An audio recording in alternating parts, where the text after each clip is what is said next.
Hmm.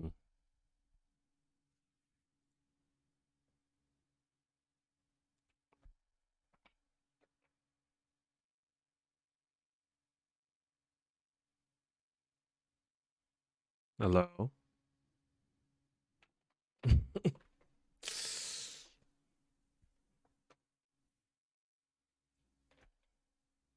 No.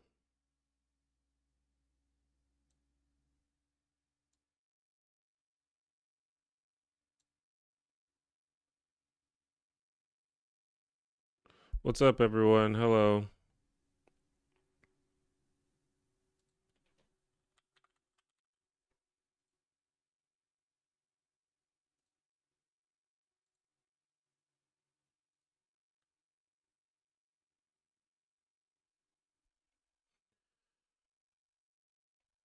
Hello. Can everyone hear me? Welcome to my stream.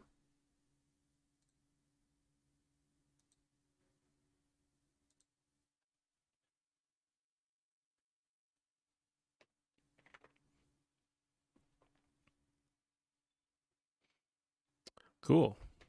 Wait, let me put a little bit of music on just to make it a little bit more interesting.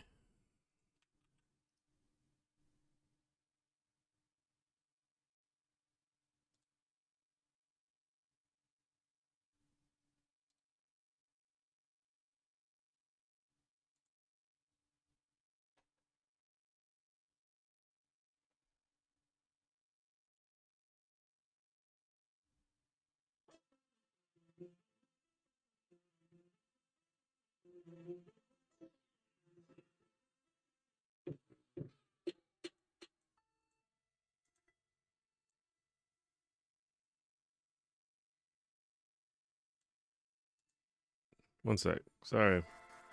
Okay. What's up, everyone? Just want to hop on and do a little stream. Nothing too fancy planned. We can just chill and chat for a little bit.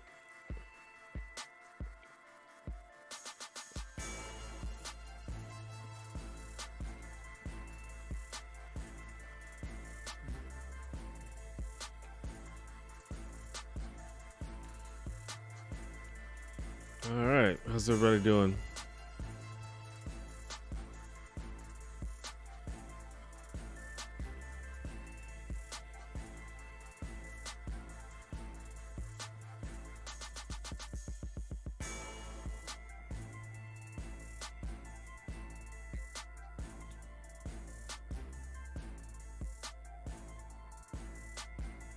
How are you doing? You finally do a stream at a reasonable hour here in Europe? Yeah. Yeah, I usually in the past have historically streamed later. But I did a stream a couple of weeks ago, even earlier than this. But yeah, going forward, I want to try to do it at more reasonable hours, because even for people in America, sometimes it was kind of late because I used to do them at night.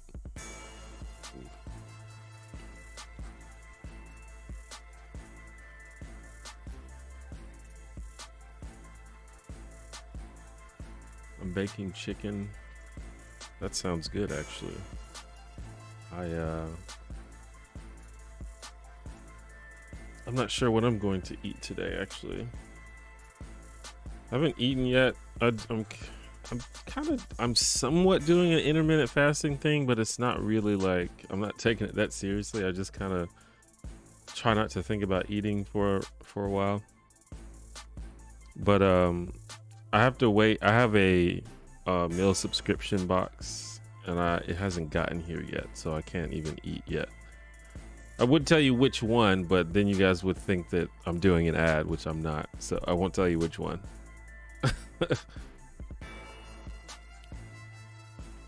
The stream in background is much higher quality than the last time I watched. Yeah, I'm using a different camera. I'm actually using the camera that I normally use to shoot my videos to stream now. But I had to buy like a capture card in order to do that. And I just got it in, which is why I'm using this camera now. And I guess I put the lights in the background, but sometimes I've done that before, but sometimes I forget to do it. Just want to make it look a little prettier. But yeah, this camera's very nice. It's a very nice camera. Also, there's a little quote unquote post production work, even though it's not post because it's happening right now. But did a little color correction on the image as well to make it look better.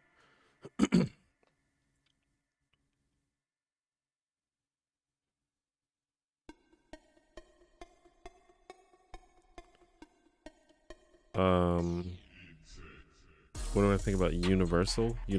What do you mean Universal? I remember when I'd stream around 10 p.m. to 12 a.m. Yeah, I used to do that way back in the day. I don't know if you are talking about like many years ago. I used to stream before going out with my friends. So we would stream like at night and then go out like to the bar or something.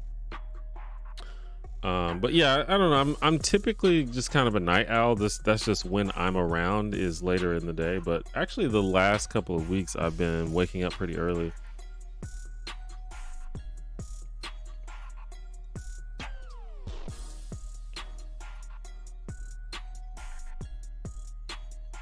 How long have you had locks?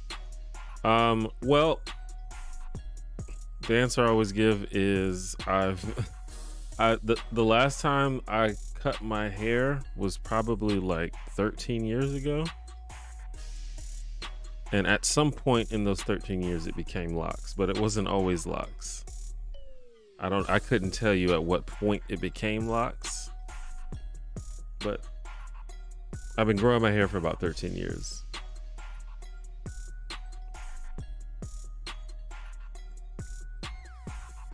Dye your hair magenta? Well, I'm probably not gonna do that, but I do need to touch up what I've already done. I have like some red ones and they're like really faded right now. And I want to do more. I want to add more red probably. Or maybe another color. Probably not magenta though. I don't know. I'm a little bit like, I want to add more color to my hair and I want it to be unique. But I also don't want to look like a clown. Like I was thinking about putting like green or blue in it, but I feel like I'm getting into like clown territory when I start adding rainbow colors to my hair. I don't know. Maybe it would look cool.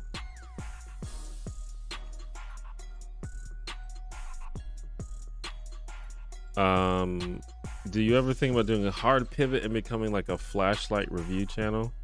Oh, I've thought about it before. I've thought about just making D&D videos, just switching the whole channel, just talking about D&D. But I'm probably not gonna do that. But I could do that because I am obsessed with Dungeons and Dragons. Also, I briefly considered turning my channel into a podcast about sitcoms because I really like sitcoms, as many of the longtime viewers know. And I might still do the podcast at some point, but that probably not gonna do that with the channel. But I have and will continue to make a lot of videos about sitcoms because I'm a fan. I'm a fan of the format. Favorite season and character from Dimension 20? Well, my favorite season is Unsleeping City, 100%. That's easy. Favorite character? That's real hard. Favorite character from Unsleeping City? That's still hard. I really like Kingston Brown a lot. I'll just say Kingston. But I just love everything about that season. Did you pivot your channel topics recently? What was the motivation? Yeah, well, I kind of haven't talked, like this channel kind of had a period where it was focused on politics and social issues, and I've kind of pivoted away from that. I mean, those things kind of creep their way into everything, at least a little bit, but it's not really the focus of the channel anymore. By the way, if the music is too loud, let me know. So yeah, I've kind of made that change. And the motivation is just politics is exhausting, and talking about politics on the internet is not fun. And also people, it's really a whole thing. My idea about politics is evolving, and there is this sort of general idea going on the internet right now that politics is everything, and every single thing that you do and think and say and involve yourself in needs to be looked at through the lens of politics. Like, you should choose your friends through the lens of politics. You should choose what media you like through the lens of politics. And I'm starting to think that that's not a good way to be.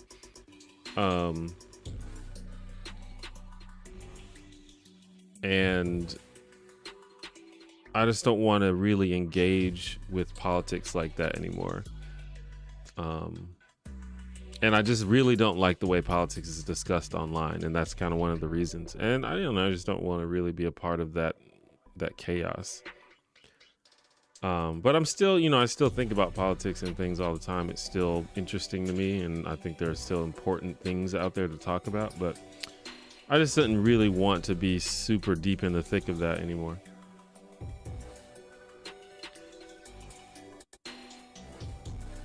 I had a feeling your dreads were the same exact ones in your N-word and religious debates videos. They're the same ones. They're just like 3 times as long. Where do you see yourself in 5 years? I don't know really. I think probably, I'd like to, build my resources, build my career, and then use my resources to help other creators start their careers. That's kind of like my idea, and that could be happening in 5 years. I think hopefully that would, at least the beginnings of that, will be happening in 5 years, if not full steam.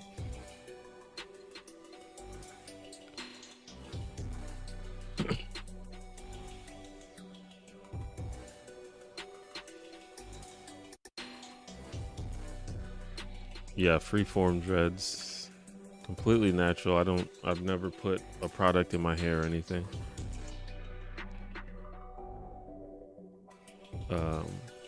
But they are, my hair is to the point where it's annoying. Like, it's too long. It gets in the way all the time. I am pretty sure I'm going to cut it soon. Not cut it off, but just cut it shorter, just to make it a little more bearable. Like, I really had no intention of growing my hair this long. It's just kind of what happened. And I think it looks pretty cool, but I don't need my hair to be like falling all the way down to my thighs, I'm not excited about that.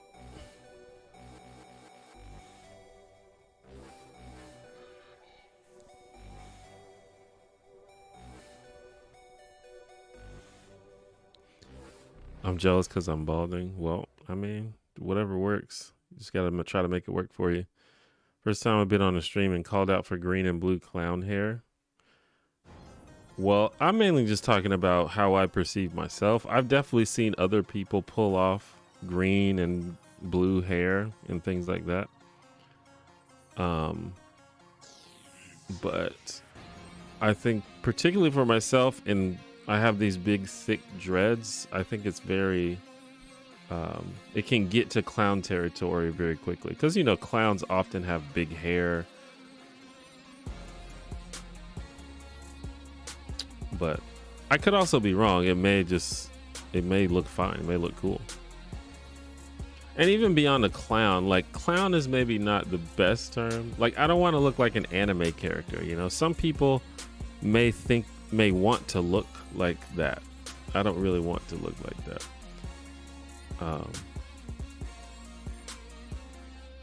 But some people, definitely people pull it off. Okay, I'm way behind on the comments, I just realized.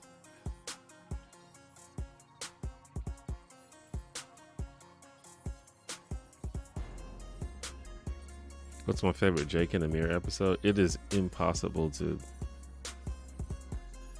pick one. There's way too many, and I'd say like at least 50 of them are like side splitting, and then there's 50 more that are great, and then there's 50 more that are fun. Kingston is the GOAT for sure.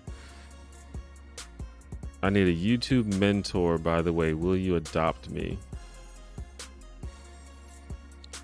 I don't know. I mean, I'm totally down to give advice. As for adopting, I don't know. It depends.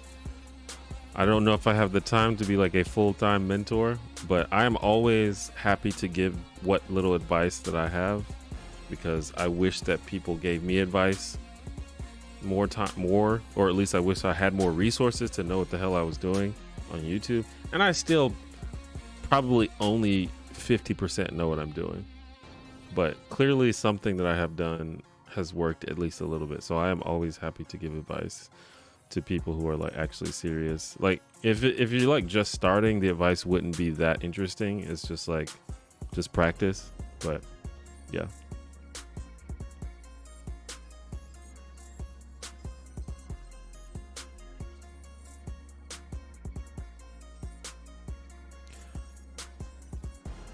Have you heard of AI upscaling or AI art? Have I heard of AI art? I've heard of AI art. You could probably get on Jake and Amir's podcast. I mean, if they invite me, I'd be happy to go on. I don't know what we talk about. I'm not sure if they want to like talk about their own show. I know they have a podcast where they rewatch their own show, but I doubt they just want to sit around and talk about an old show that they did all the time. But I'd be happy to hang out with them because I'm big fans of theirs. I think that they are comedy geniuses. Deal or no deal, free gas for the rest of your life, but every time you yawn, Chop Suey plays. I probably wouldn't take that deal. That would get real annoying. Like, you have to think about it in terms of a value proposition. If someone, for example, if every time you yawn, Chop Suey played, even though that song's fine, you'd get sick of it very quickly. If that happened and then someone came up to you and said, I can make that stop happening if you give me $50 a month, I'd probably pay for that.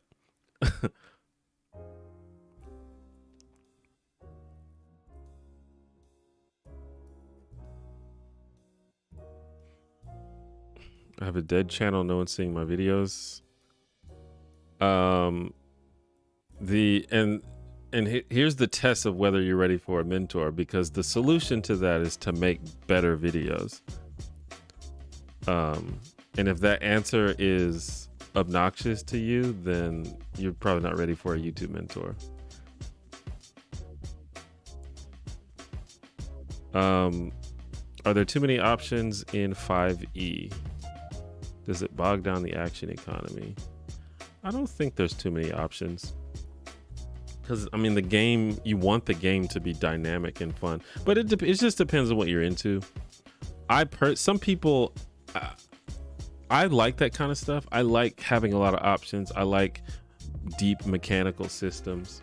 I've played some other RPGs with very simple systems, and it works, and it's fine. But I prefer slightly more complexity. And I wasn't playing D&D back in the old days when it was even more complex. That may have been too complex, but I think 5e has a good level of complexity. Something I've noticed about giving advice is people tend to give advice about things they're not actually experiencing or know much about. Yeah, I mean, for sure. And I definitely try not to do that. I mean, sometimes it's rooted in good intentions, like you want to help people, but I think a good thing is maybe to give people somewhere to start. Like, you may not know the answer yourself, but you might have an idea of how to get that answer. Or you might know like the first part of the answer, and that encourages someone to find more.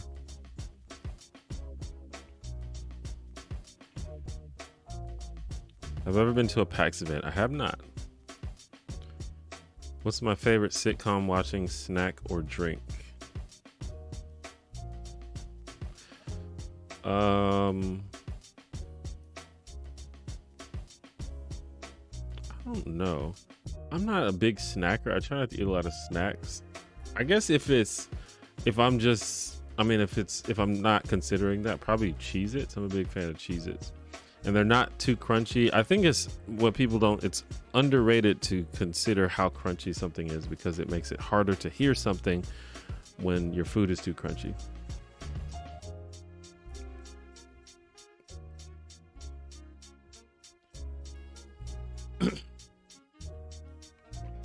Your pet rats say hi. Hello, pet rats. As a YouTuber, how do you go about finding sponsors for good rates? I've had a lot of trouble so far.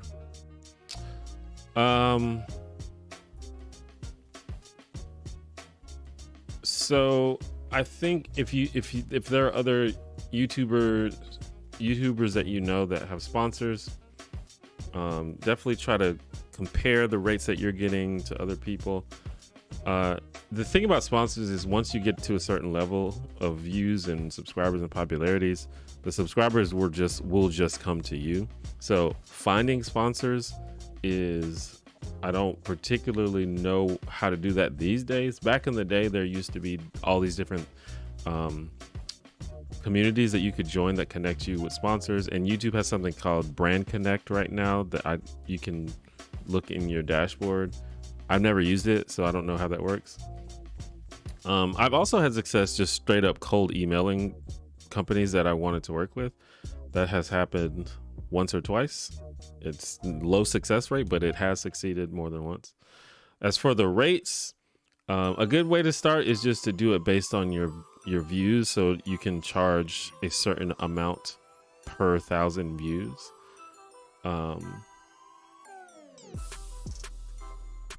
So you could say, I don't know, like, I want $20 per 1,000 views.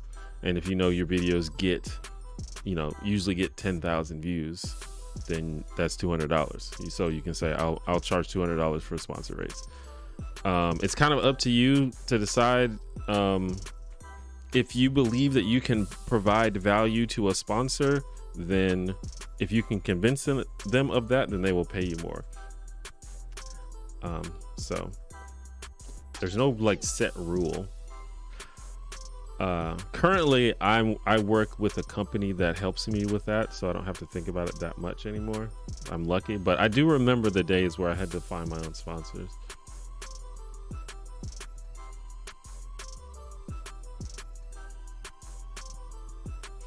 Link was overpowered and a cheat character in Smash Bros. Melee. Agree?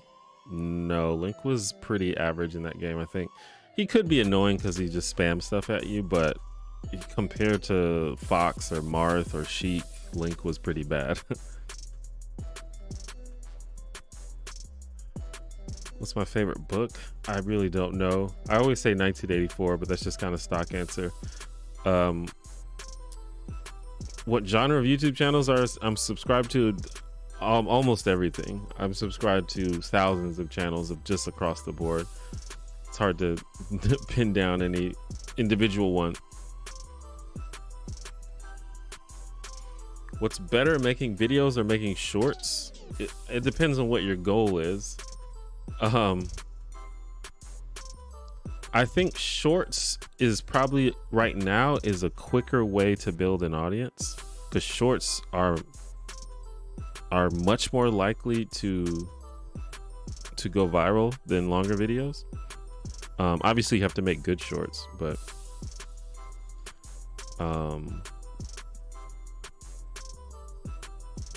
the thing about it is, if you make a video and it does go viral, that could launch your whole career. I don't know.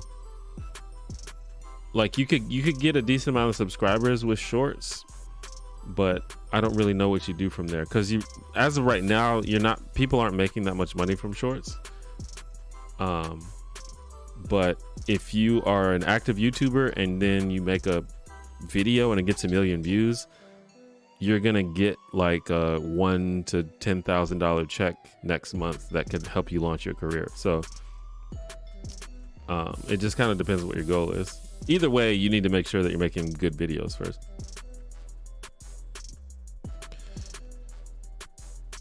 All right, Jay, thanks for stopping by. Should we be concerned about the rights of artificial intelligence? Like, what if we build robot servants? Is that ethical? For leftists, should we be trying to head that off?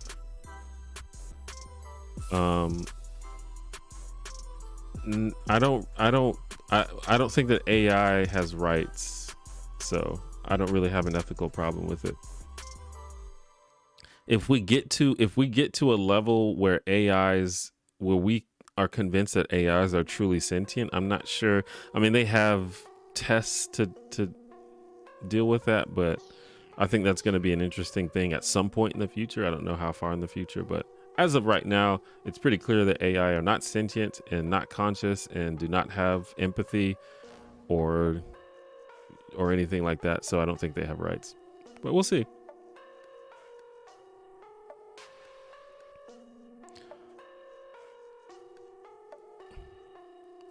I think Black Jesus, I think I'm going to reject. I'm going to opt out of answering that question, because that's a weird one.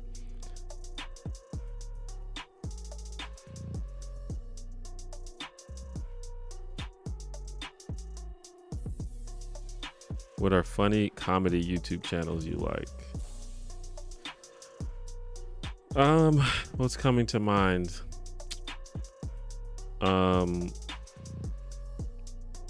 Cracker Milk comes to mind. They're pretty funny. Churdley's is pretty funny. Trevor Wallace is funny. Swoozy is funny. Joel Haver. H Bomber Guy is funny, but his videos are a little more than just comedy.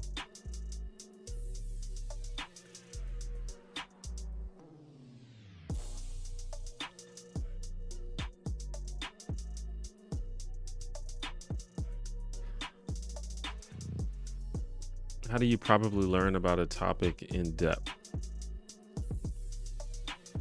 I mean, I don't know. I mean, it's a weird question because I don't know like what would be confusing about that. I usually start with a Google search and just see what I find. And I mean, a lot of times you can go to the Wikipedia page and then look through the references and then just read all the references, and you may find more stuff from there. But I usually just start with a search and just type in the questions that I have about the topic and see what answers I get and what references I'm sent to, what sources they use to answer the question.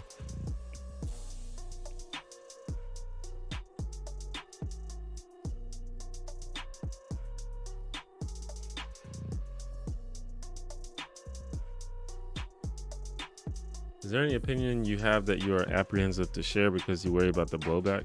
Sure. Yeah, there's tons of them. The internet is particularly social media. I don't like to throw the entire internet under the bus, but social media is a disaster, and there are many topics about which social media is not fit to have nuanced discussions about. It's just very unlikely to happen.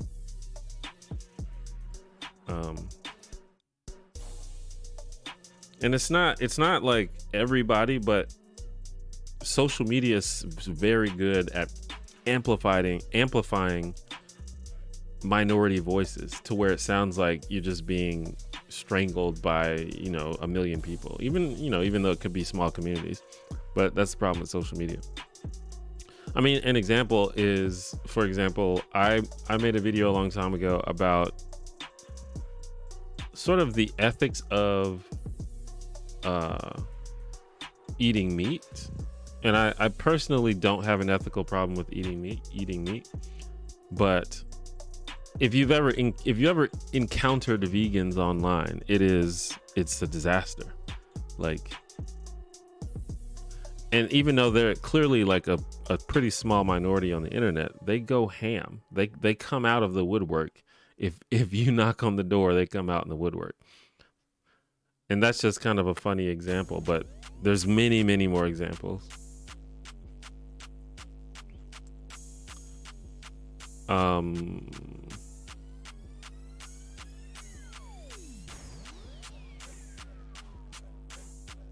Do I follow any creators in the debate sphere? Not closely. I sometimes watch Destiny videos. I guess that counts. But I don't really keep up with it that much anymore.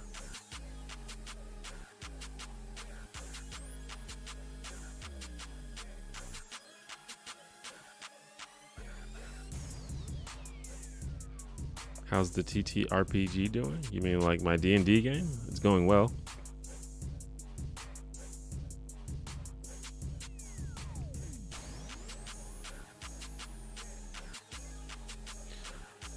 Saw you were live streaming. Want to tell you that I really like your informative and entertaining content. Here's the 400K. Thank you very much. I appreciate that. Yeah, I'm gonna try to stream more often. I say that every single time, but I actually streamed like twice in just a couple weeks.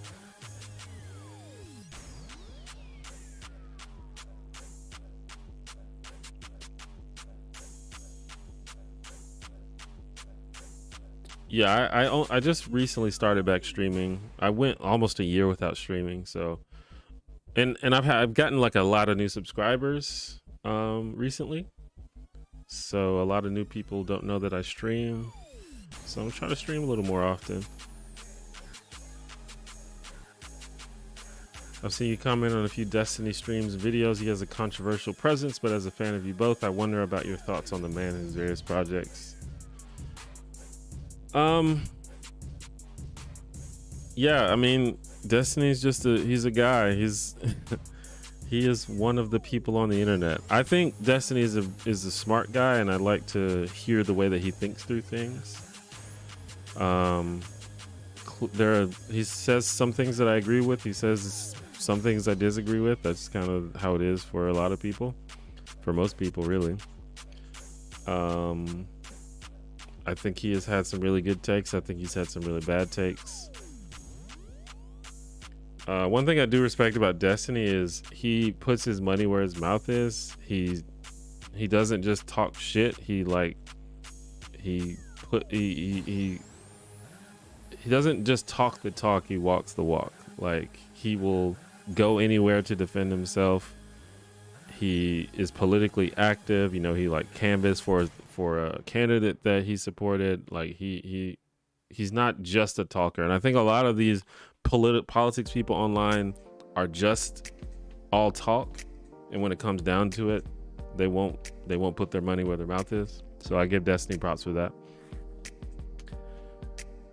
Outside of that, he hasn't really been doing it that much lately, but Destiny sort of has a history of just being kind of an asshole, just kind of inflammatory and just unnecessarily douchey. And that's kind of always been my main problem with him, but he's kind of calmed down on that lately, it seems. So I don't know.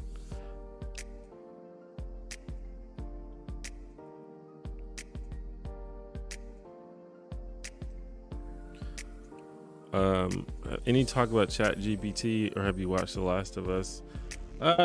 People have been briefly talking about AI, not ChatGPT in general, like specifically. I have not watched The Last of Us. One thing that you guys will find about me is I'm very bad at keeping up with pop culture in general. Unless I'm doing a video about it, I probably haven't seen it.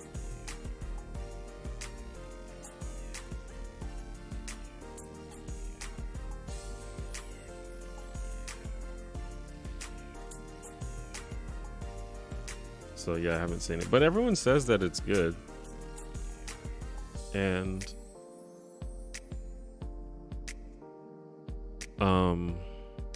I'm sure it is. I don't know. Thoughts on Ja Morant? Ja Morant? I don't even know who that is.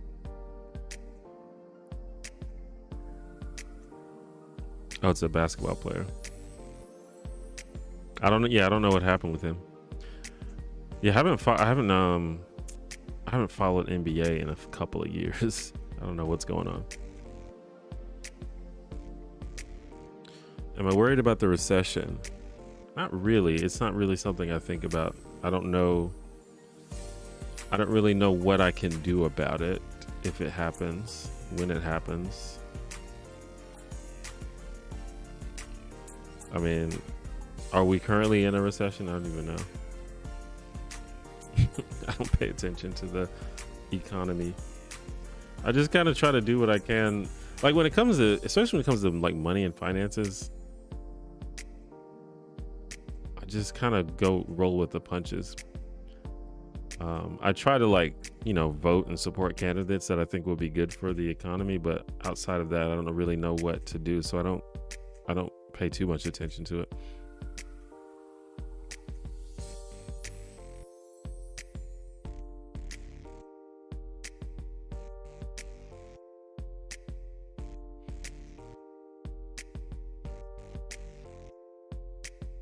Is there a game show, past or present, that you feel like you'd really clean up on? I always thought that I was really good at Wheel of Fortune. Whenever I watched it, I was always at least better than the people who were playing on the show. But to be fair, they have like the pressure of being on in front of a studio audience and being put on the spot and stuff. So I feel like I would be good at Wheel of Fortune. I probably wouldn't be good at any kind of trivia show or a quiz show, because I feel like I know a lot of things, but having to recall them on the spot is very hard. I used to do a lot of pub trivia, and I would maybe know one of the answers per night.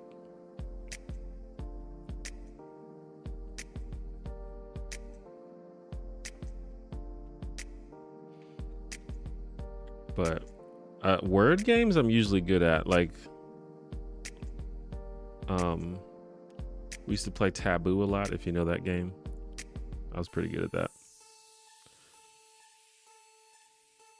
Yeah, so I knew that we were having that it was a period of inflation, which I didn't know was the opposite of a recession. Yeah. In terms of the words, it sounds like they would be opposite. But it seems like you could have both of those at the same time, but maybe not. Do I play any sports? No. I mean, no. I'd like to get more active, but I don't. I'm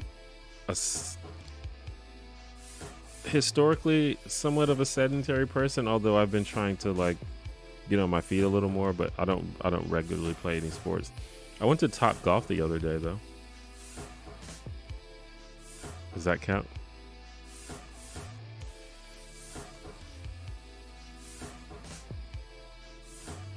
Who would win, Batman or Iron Man?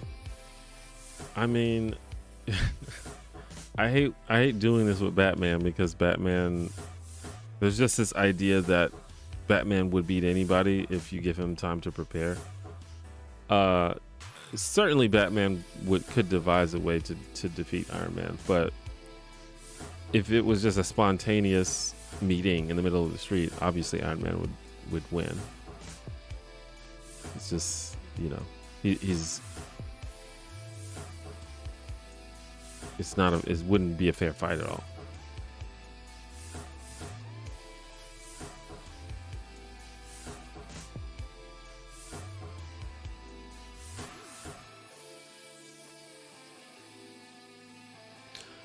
I mean, my economic knowledge is not very high. I mean, I guess I know the basics though.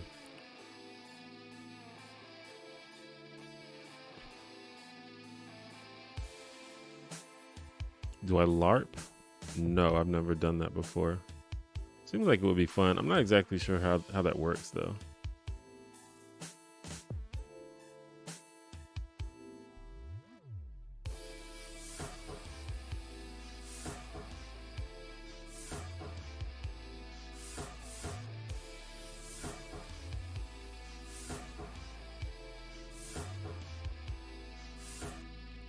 Yeah, it just seems like you could have inflation during a recession.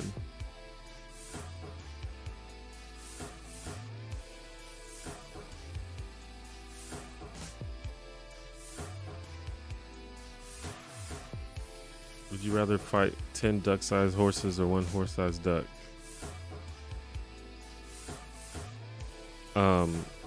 Probably, I mean, 10 duck-sized horses for sure. If I had to fight it? I mean, that would be adorable, but yeah, you could just kick those around. But 1 giant duck, that would be terrifying. That would be more terrifying than a horse-sized horse.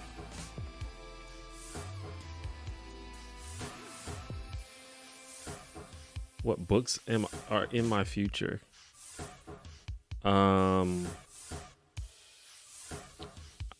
I don't know. I started reading a lot more. I just finished Lindsay Ellis's first book, Axiom's End, so I probably will read the second one because there's a sequel to it or whatever, a follow-up.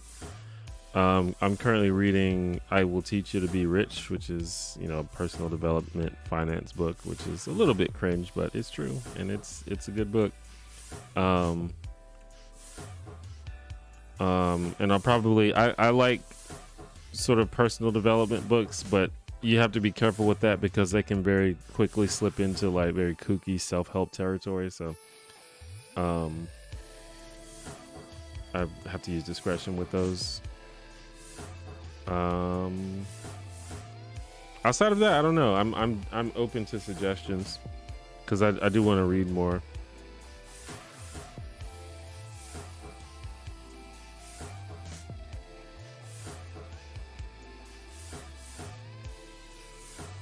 Did I major in anything? Like in college? I actually switched my major a bunch of times, but I settled on English, but then I didn't graduate, so. Whoops.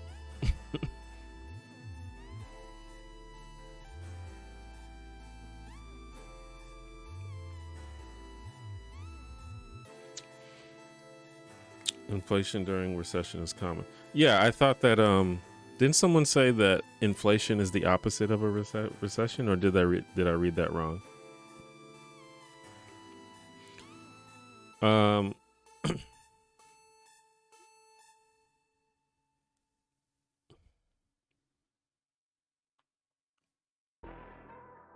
reading Frankenstein. I've never read Frankenstein.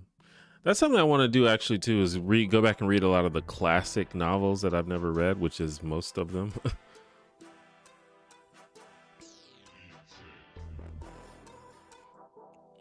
Yeah, and anything you guys suggest I probably have not read before, but I'm interested to try stuff. The only thing with books though is they have to be interesting and good and not boring. Like there are books that tell good stories but are boring. And I don't really have the patience to sit through like the long boring parts to get to the good parts. I think modern day books have this problem less often, but that's very common for a lot of the classic books, and especially certain genre fiction like fantasy and sci-fi. They have a lot of they're so impressed with this universe and setting that they created that they just want to tell you about it for 19 pages. So that's if you're gonna suggest something, that's my only caveat. I don't want just super dense boring stuff. I want interesting books that are page turners. Like, is that too much to ask? Like, it's funny when people describe a book, it's like, man, that was a page turner. It's like all books should be page turners. That's the point of a book. Make it interesting.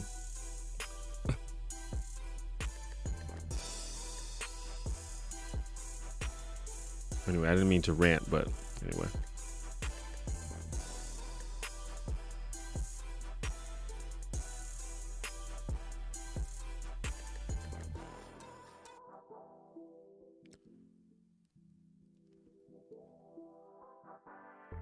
I can never get into those self-help books. Their words sound hollow and very distant. I think a good bit of it, if not most of it, is pretty hollow, and they kind of perpetuate the problem that they intend to solve. Like, they make people feel insecure and inadequate. But I don't think the entire industry is like that, so you have to just do research, really. at the same time, sometimes those books, those kinds of stuff, that stuff does inspire people and motivate people. So if it works, then I can't really hate on it. But I think it usually doesn't work. That's the problem. Yeah, not Lord of the Rings. Did I see Lex Friedman getting clowned out for his list of books to read? I did see that. I didn't really understand it, but maybe because I haven't read any of those books. But he seemed to just list a lot of very famous books, which I don't know why people were hating, but social media, I guess.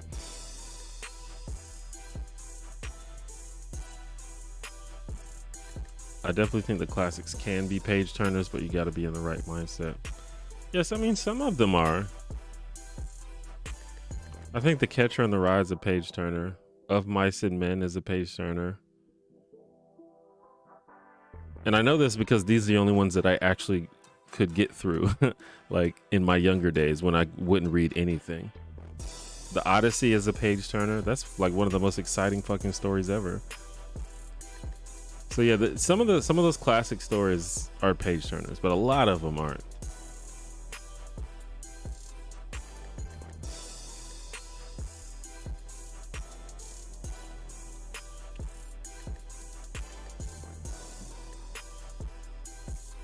Have I heard about the Oxford Dictionary of African American English? I have not heard about that. It sounds very cringe, but I guess I'll reserve judgment until I see it.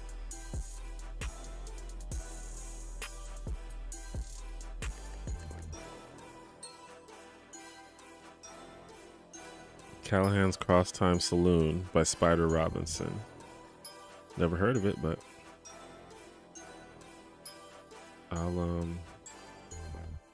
I probably will just end up because YouTube will save the chat, so I'll probably just come back and look at this chat when I'm looking for my next book. I was reading Wool and couldn't finish it because like 1/3 of it was someone walking down some stairs. I loved Pride and Prejudice, Mr. Darcy the Sexy Brute. I have not read Pride and Prejudice, but I do know that that is a well-loved book. Brave New World was page turner for me. I actually read Brave New World. That's one of the few books that I've read. That book is kind of weird. I guess it was interesting, but I don't know if I bought what it was trying to say, you know?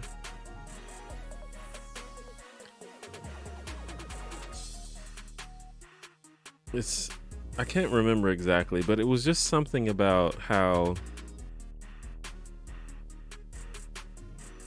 it was like the opposite of 1984, you know, like 1984 was totalitarian, and they kept everyone in control by sort of denying them all pleasure and denying them all rights or whatever. But in Brave New World, they kept everyone in control by keeping them basically sedated and giving them, you know, maximum pleasure at all times.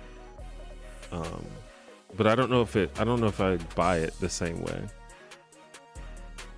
It is hard to argue with someone doing the things that maximize their happiness. It's hard for you to tell me that that's a bad thing. But maybe I just didn't understand what they were saying.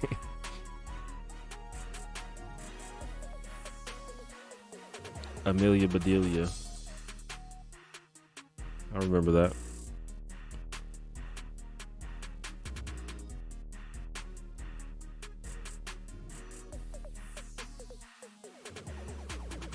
What do you think led to you being such a deep analytical thinker, and how did you learn to communicate your thoughts and ideas so well? Well, thanks for the compliment, first of all. I mean, sounds like a compliment at least.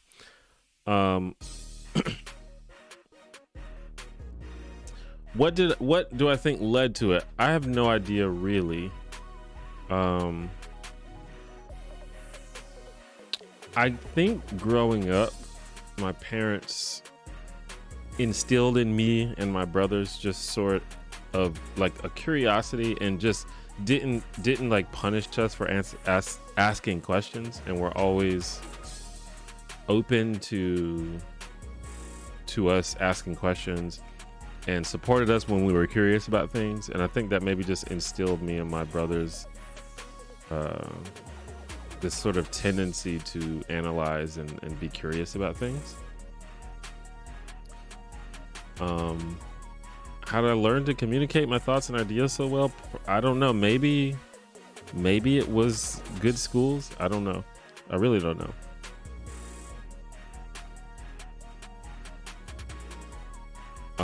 I did it a lot, so maybe it's just practice. And since I was never told that I couldn't do it, I wasn't punished for doing it. I just kept doing it. So maybe I just practiced and got better at it.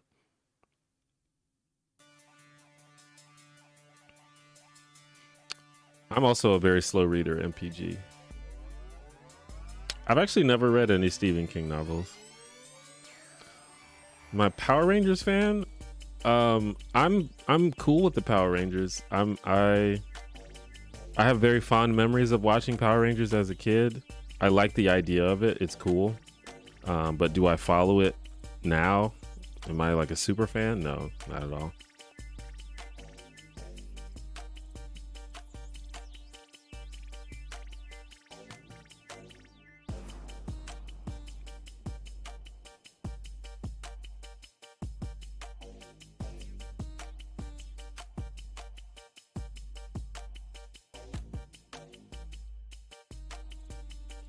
Not to brag or anything, but I read all the Harry Potter books and I got a small collection of Conan the Barbarian books. Cool. I read like the first 3 Harry Potter books. Mainly because I just wanted to keep up with pop culture, but then J.K. Rowling sort of got canceled and no one... It's a little bit cringe to talk about Harry Potter now, I guess. So I don't feel the same pressure to finish the books.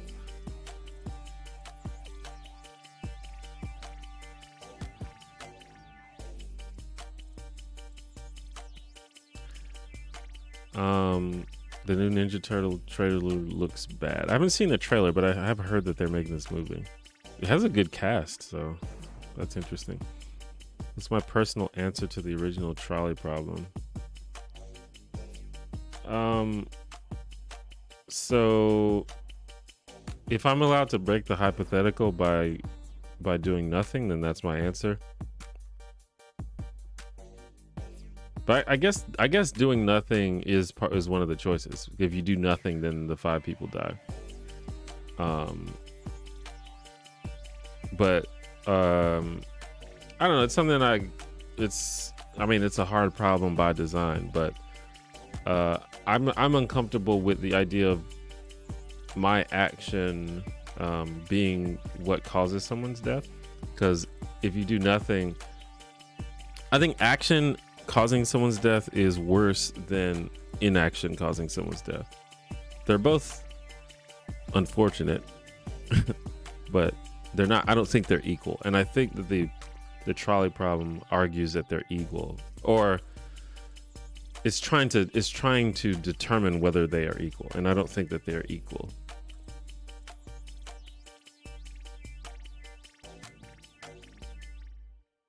Am I excited for the new Scream movie? I don't know if I'm excited, but I like that they are making it. I think that's cool. Because the Scream series is one of the best horror series ever. Like, one of the most consistently decent of any franchise that has gone on this long. Most of the Scream movies are fine, you know? So I think it's cool that they're making it, and hopefully it continues to be decent.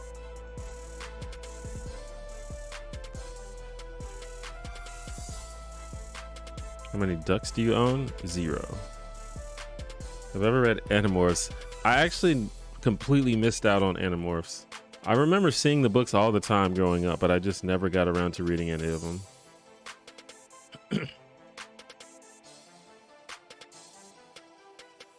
What anime am I watching? None. I don't really watch too much anime, but I don't really watch too much anything really except YouTube.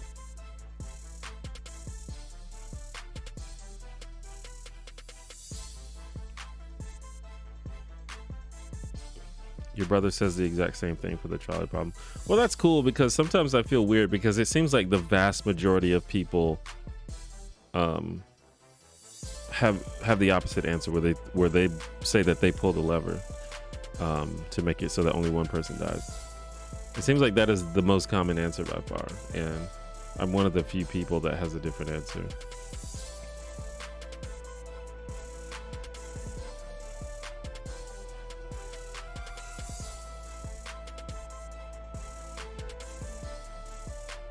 Do I watch foreign films at all? Not well. The thing is, I don't watch films that much, so it's nothing against foreign films. But no, not really. I don't have anything against foreign films. I'm down to watch one if it's good.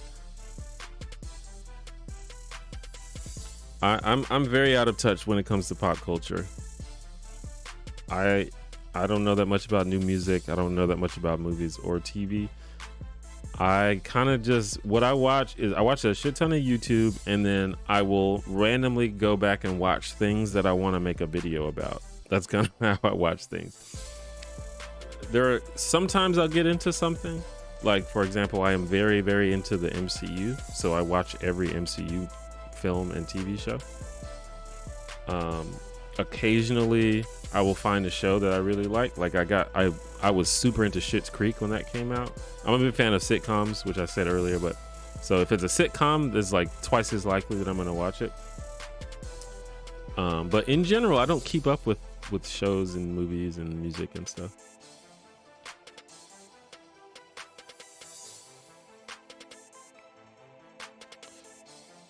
And then there's, I haven't seen Everything Everywhere All at Once, but that is a movie that I want to see.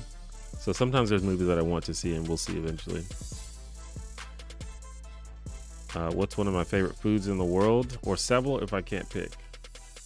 My favorite food is probably chicken fingers, which I think is it seems kind of like a childish answer to me, but it's just true. It's just good. But I like a lot of things. I like steak. I like fried rice.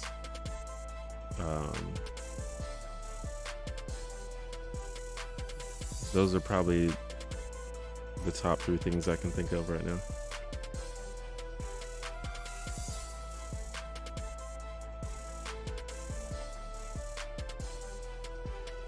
And then when it comes to the trolley problem too, it depends on, I think the answer is different depending on the extremes you have to choose between.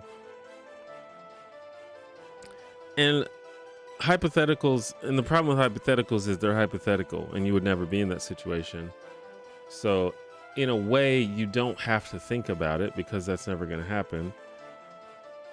But it is a good exercise to see like where you stand morally. But like if it was like you have to choose between killing one person and killing 100 million people, that seems different, But when you say between 1 and 5, to me those two are not different enough to warrant me actively killing someone.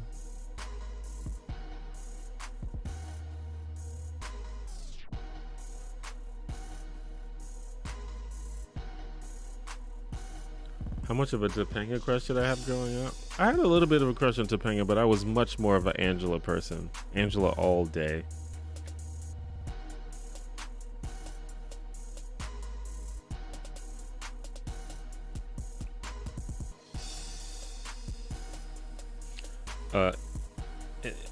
And if I was in the trolley problem situation, I would almost certainly try to find a different solution. But I know I'm being pedantic and obnoxious and breaking the hypothetical, which defeats the purpose. But I think it is worth saying that in real life, problems often have more than 2 solutions, and that should be considered when you're sort of designing your ethical system.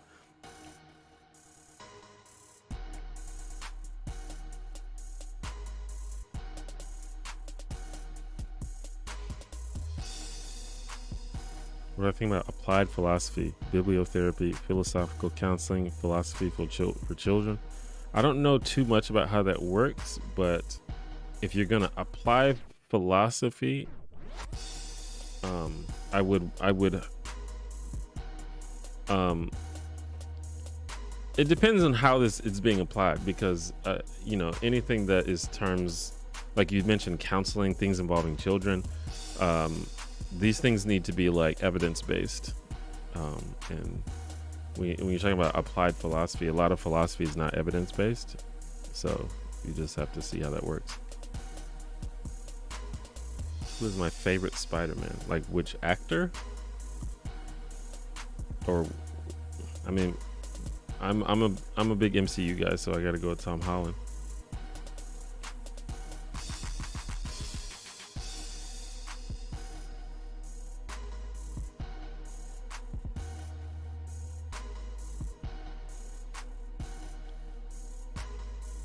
Interesting take on the trolley problem. I saw it more as saving poor people versus killing someone. Yeah, well, I mean, I think that's sort of how the problem is designed. It's designed to test how you think about things. But in, you know, if we're being as literal as we can, then you're at the same time saving 4 people or 5 people or however many it is, and killing 1 person. Whereas if you do nothing, then you're doing neither. You are watching an unfortunate situation that you had nothing to do with, which to me is the preferable choice.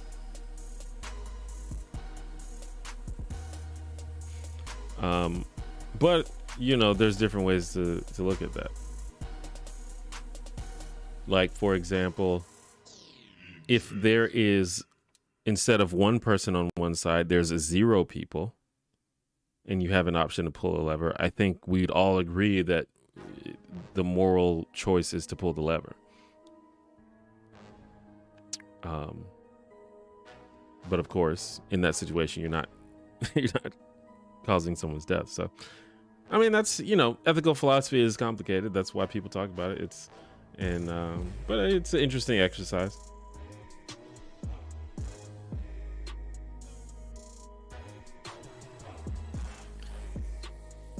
Well, who does the small mustache belong to? Hitler or Charlie Chaplin? I think for the modern era, most people associated with Hitler. Maybe for people who were alive in the 30s, or who were like who were small children when Hitler was around. Maybe they're more likely to associate with Chaplin. Probably not, though. What are your top 5 YouTube channels, excluding yours? That's real hard. I'm subscribed to thousands of channels in all different genres, and my tastes sort of change here and there. I always, whenever I'm asked this question, I always say Vlogbrothers is my #1, but that's just sort of a personal thing. I've been a fan of theirs for well over 10 years. And, you know, their videos are not groundbreaking or anything, but they're just like 2 really cool, smart, kind dudes that just say cool, smart, kind stuff all the time, which is just perfect for me. And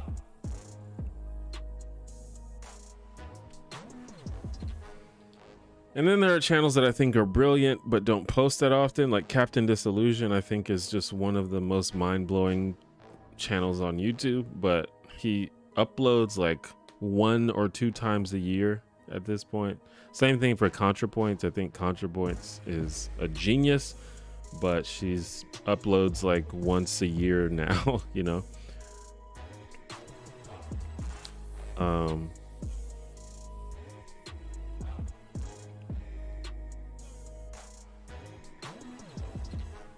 But, you know, I could go on and on about YouTubers that I like. And then, especially if we get down into all of the different niches that I'm into, like I'm into chess, and there's a lot of great chess channels like Gotham Chess and Botez Live and GM Hikaru. And then I'm into Overwatch. There's a lot of great Overwatch channels like SVB and Flats and A10. You know, I'm into D&D, and there's a lot of great D&D channels like Jenny D and of course Critical Role. And so it just depends on what niche you're talking about and like what I'm into at the current moment.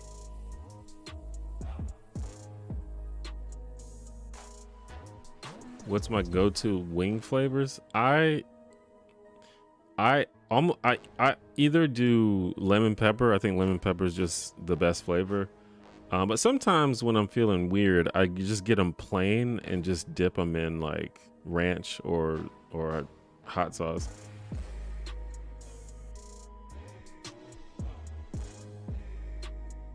Yeah, Captain Disillusion is too good, and he's been significantly ahead of the game. Like, you can go watch his videos from like 2008 and they're just as good as they are now. Like, it's wild. Like, he was so good before anybody else was so good, but he didn't really get quote unquote discovered until a couple years ago. Like, he had like 100,000 subscribers for like 10 years, and then he recently blew up and he has like 2-3 million now. Yeah, I don't really know what's going on with ContraPoints. I think her videos are just becoming more and more complex, and so they just take a lot of time. And also, she's at a point where she like doesn't have to work as much, as far as I can tell. I mean, I don't know how much money she makes, but I know that she has made a lot of money, so she can take a break if she wants to. She can afford to do that.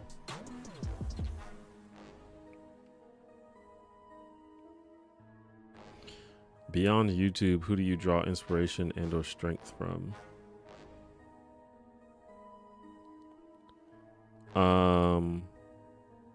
Beyond YouTube, I don't know. I mean, there are people in my life. There's like certain family members and friends that I really look up to and try to emulate.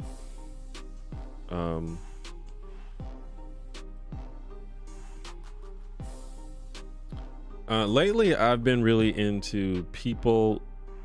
I've been into like charismatic people who can be confident and charismatic without being, while being like very kind and being non-judgmental. That's something that I really aspire to, and most people aren't good at it. Most human beings have like a little tinge of judgment whenever they talk about anything, really. And I'm not saying that's a bad thing, but we judge other people, we judge things, we just always judge everything, and that kind of just sort of warps the way that we think about things. And I really am inspired by people who can speak without judgment. I don't know if I'm explaining this correctly, but like, I don't know if there's like a well-known example. This is kind of a random example, but an example of a person who does it is Russell Brand. I don't know, Russell Brand he has his own thing going, but he doesn't judge anybody that he talks to. Like, he doesn't like assume anything about anyone. If you're familiar with Dr. K, he's a Twitch streamer who's also a psychiatrist. He's another example. I love the way that he communicates with people. He speaks with no judgment, and it's probably because of his like professional training. But so I'm into that. Mr. Rogers is like the OG, like highest example of what I'm talking about. I'm inspired by stuff like that.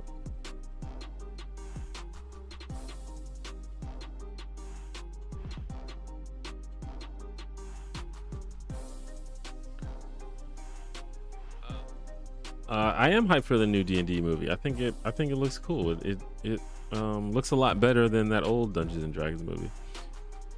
I did see Quantumania. I thought it was okay, probably like a C+, maybe a B- if you're being charitable. But yeah, it's nothing too special. But I wasn't bored at any point, and it helped to expand the lore of the universe, which I'm always into. So I'm into that.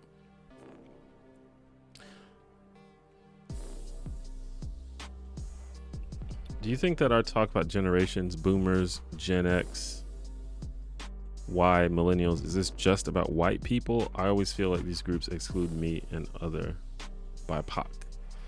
I don't think it's just about white people, but I think whenever, I think white people are often thought of as the default, but I think a lot of the stuff that when people are talking about millennials and boomers and stuff, it definitely applies to non-white people as well. You know, the fact that boomers tend to be like more conservative, for example, that applies to black people and other people of color as well. You know, when we talk about how, Gen Z is more open-minded about sexuality and gender and things like that, that definitely applies to not just white people. So I don't think it just applies to white people, but I think in certain contexts people do kind of assume white people are the default. Would you ever consider going vegan? I'm not vegan. I have no intention of going vegan. I don't see why I would go vegan. I can't predict the future though. You never know what can happen in the future, but as of right now, I don't have any plan to go vegan.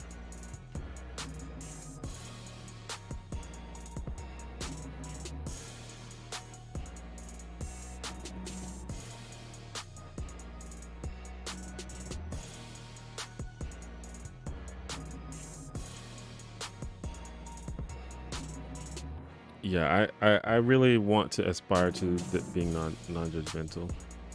Yeah, I hesitate to bring up Russell Brand because he has a lot of controversial takes, some of which could be arguably dangerous. Like I think he was a little bit he had a bunch of weird vaccine takes, I think, which those can I don't really give a shit about other people's political opinions, but there are certain ones that can be like tangibly dangerous, and that's one of them.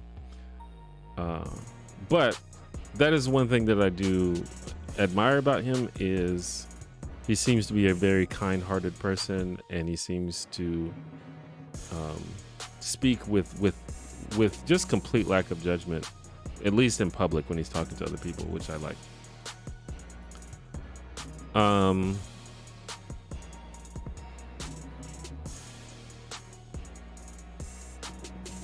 And yeah, of course, Mr. Rogers.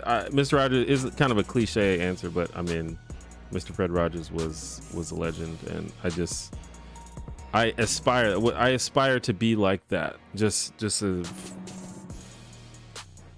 sort of leading with compassion, Just not asking a question, just love your content. I appreciate that. Did I see Velma? I did not. Everyone said that it was bad.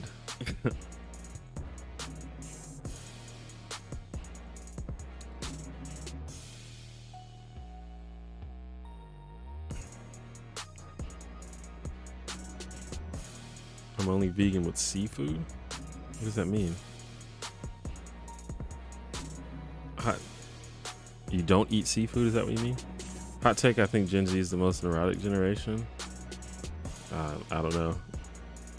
Millennials are pretty neurotic.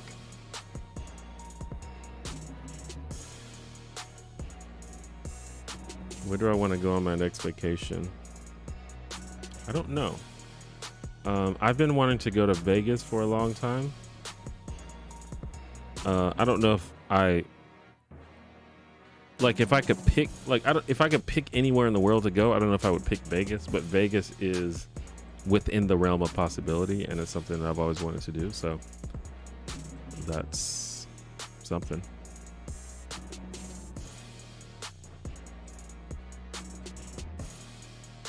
Are you going to make any D&D content, and do you have anything to add on the OGL Dumpster Fire and Boom and other TTRPGs? I might make some D&D content, probably on a different channel than this one though. Do I have anything to add? So I don't know. I just want to play D&D. As long as I can do that, I'm probably not going to say a lot. I get the sense that, you know, the people who are in charge of D&D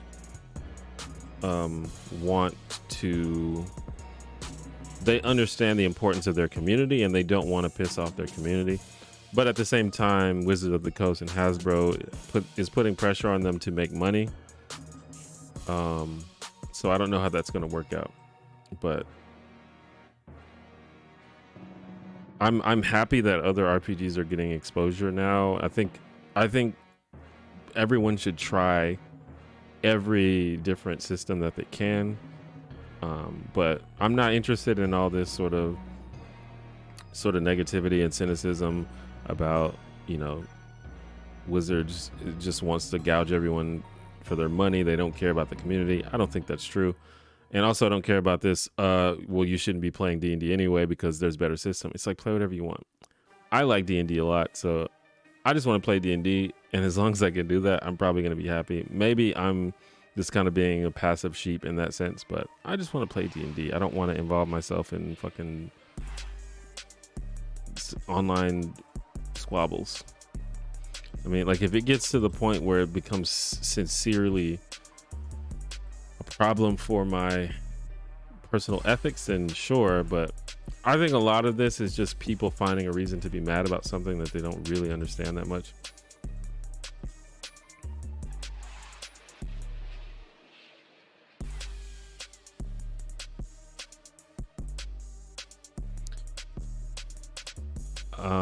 Do you think it's ethical to kill billionaires? No, man. Murder is bad. Don't do that.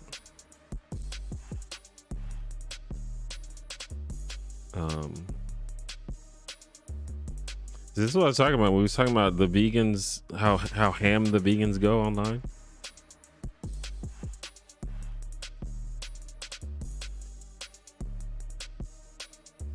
Thanks for the kind words, Chris. When am I gonna watch Wednesday and Stranger Things? I watched the first season of Stranger Things, but yeah, I don't know.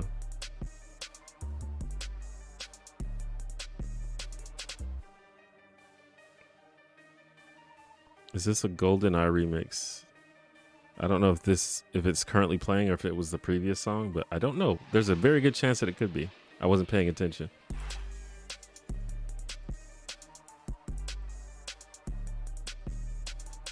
Am I a night owl or a morning person? I'm historically a night owl, but the past couple of days I've been waking up early, and it's actually really good to wake up early. It's good to have more hours in the day, like more hours of daylight to get things done. And then you have, you know, the rest of the day to do whatever.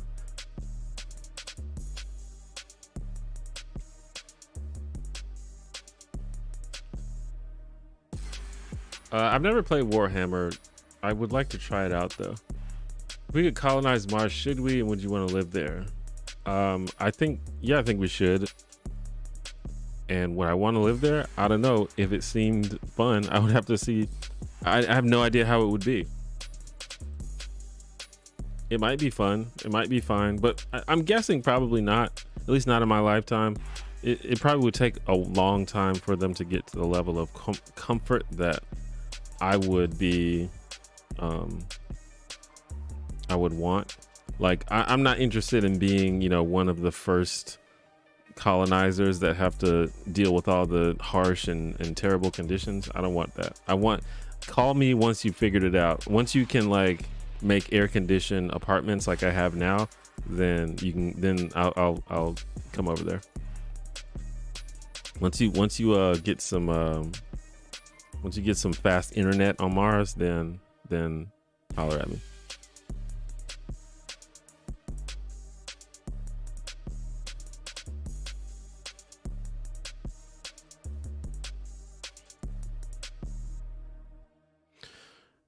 How do you think recent development in AI will affect wages, possibly taking over low skill jobs and putting poor people out of work?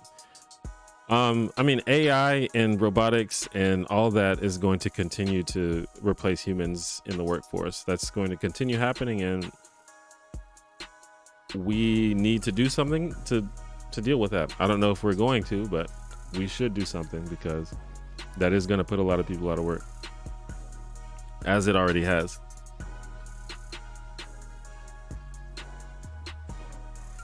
Do you feel as though it's ethical for billionaires to exist?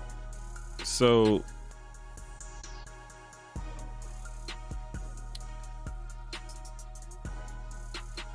I don't, so I think it's a question wrongly put, as the Buddhists say, or as John Green says the Buddhists say. I don't think in a vacuum, I don't think the existence of a billionaire is a problem, but the existence of a billionaire, while at the same time the existence of starving and poor and homeless and people who can't afford rent, those two things existing at the same time is clearly not good. There's clearly some sort of ethical problem there. So the way that I would say is, any just system, a system that is just, probably, wait, how can I say this? If you create a system that is just, there probably won't be billionaires. If somehow you could create a system that both is just and contains billionaires, then sure, I'd have no problem with billionaires. But it doesn't seem likely that that's possible.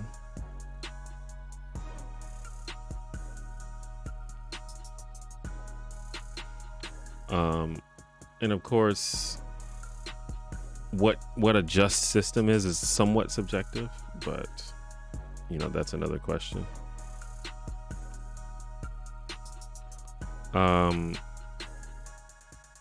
Do you think aliens know we exist but just aren't interested in us? Unlikely.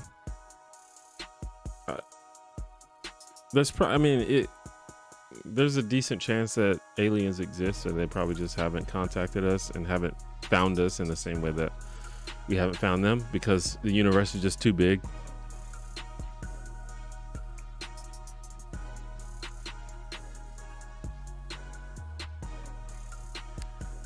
But I assume at that point, if D&D is overly monetized, there is no rolling it back. The thing about D&D is you don't need to pay them any money in order to play D&D. And a world where, there's a bunch of exclusive premium content and books and all kinds of stuff that costs a bunch of money, but you can still play D&D for minimal to zero money. I don't know that I have a big problem with that personally. Like, maybe people don't understand that you don't have to spend money on D&D. You really don't. You can get the rules to the game are available in a PDF for free online. And if they're not, just go on Reddit and someone will give it to you. I'll give it to you. And you just need some dice, which if you have a phone, you can download a free dice app on your phone. And then you just need someone that's willing to put in the work to put a story together. You don't need to spend money on D&D. So even if everything if every D&D book was $1,000, it doesn't, like, that would be silly. I don't think they would ever do that, but just hypothetically, I don't care, because I still can play D&D, because you don't have to spend money on D&D.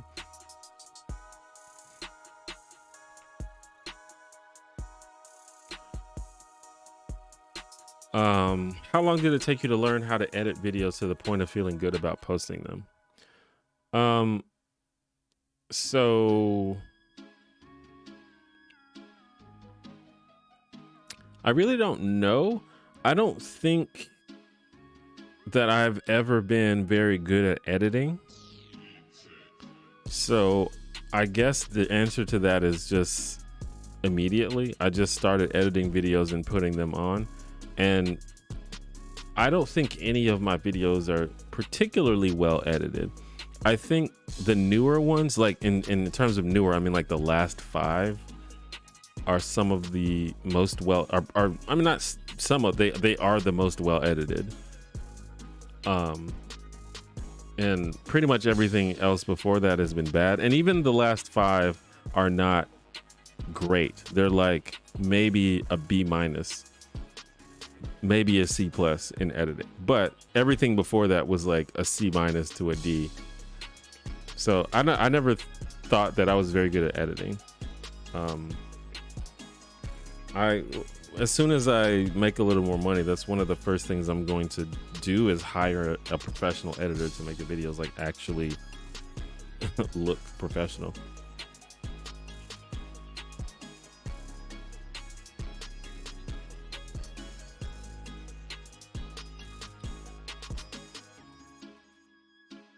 Well, I try the online 1D&D.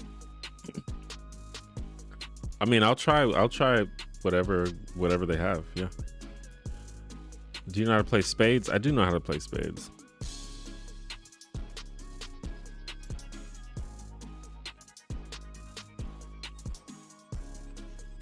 The true investment in D&D isn't financial. It's the knowledge that you'll put your heart into making a story that one of your friends will drop out of inevitably. It's an emotional investment. I suppose so. But if you're asking the question about editing for yourself or for someone you know, my advice would be do not wait until it feels right.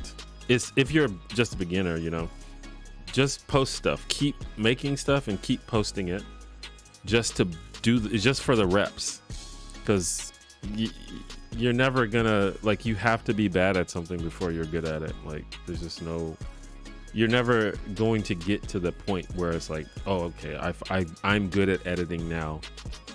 Now I can finally upload.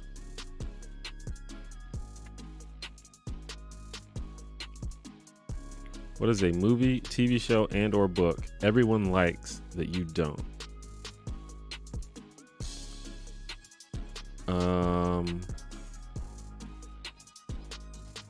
Everyone likes that I don't. I think the original Star Wars movie is bad. I don't know about bad, but it's interesting to me that movie sort of started Star Wars, because it's a pretty silly shit movie. Like, it's groundbreaking in many ways. It created this really cool universe. It has like groundbreaking special effects that still hold up somehow. But it's like pretty silly story. The acting is terrible. It's like, this is the movie that started all this. So I guess that's one example. I wouldn't say that it's bad though. Like, it's fun to watch. I wouldn't say that I don't like it, but it's definitely not like some kind of film masterpiece. Like, it's a pretty janky movie.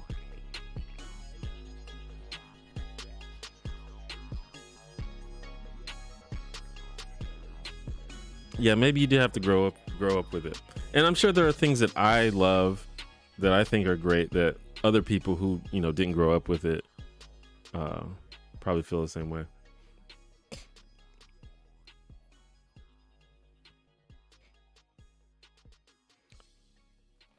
How do I respond to a family member that's telling me I'm focused too much on identity politics and not enough on class politics? I don't know. I can't teach you how to debate people.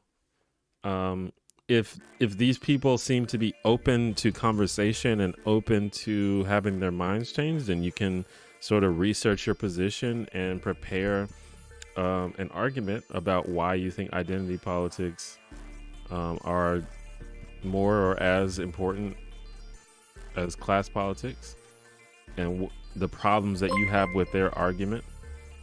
But if they're not open to the possibility that they could be wrong or they could be that their minds can be changed, then I wouldn't bother. Like, you don't have to do it. You don't have to debate them. Dade Murphy, thank you for the $2. What's up, big homie? Appreciate it. How's it going? But yeah, I think there's this idea that people think that they have to debate people and they have to defend themselves anytime someone criticizes them. Like, you don't have to, especially if they don't seem to be open to a real, thoughtful conversation.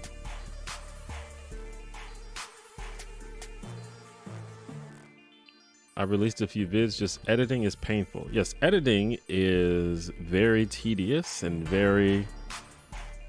It's a lot. It's a lot of work. Perhaps the part of making videos that takes the most effort.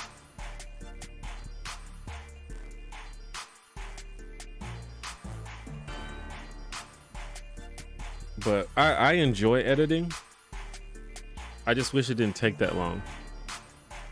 If I had infinite time to edit, that would be great, you know. I'd spend time and I'd get really good. And especially when you get to a point where you are doing videos like as your job, like time, as they say, is money.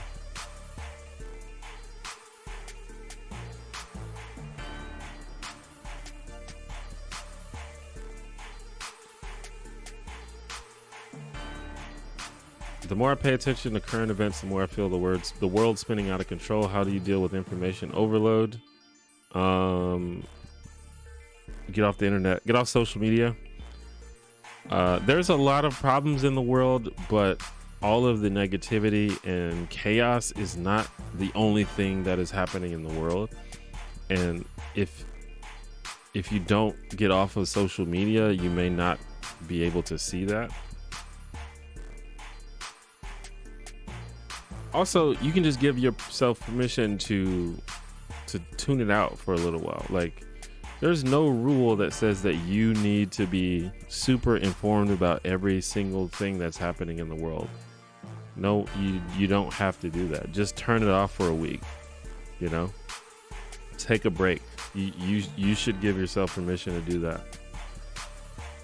But at the same time, even if you are a person that likes to be informed, you should keep in mind about everything that's going on in the world. There's so much cool shit going on in the world besides just all of the big negative chaotic things.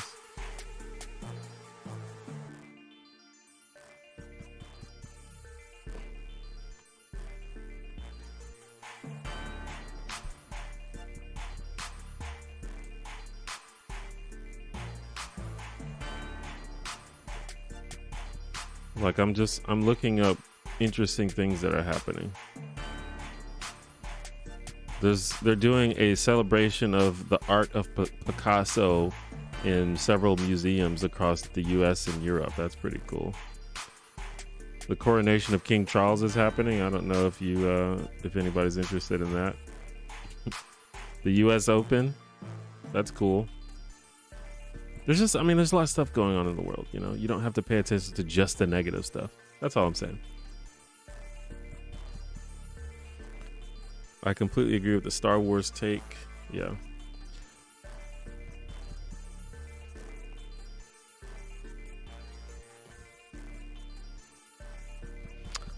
I for sure get trapped and I have to defend my honor mentality. I get sucked into pointless arguments way too easy. Trust me, I know exactly what you mean. I do the same thing. But you just got to sort of think, why am I like, what is there anything good that can come out of this? Maybe there is, you know. Joe, thank you for the 5.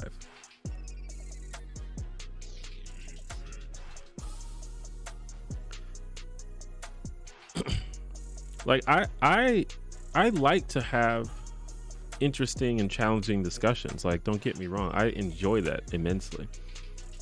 So if that happens, I'm down. But a lot of times it's just people yelling at each other back and forth, and nothing really is happening. It's not productive. And eventually you have to sort of step out of yourself and say, is anything being accomplished here? You know?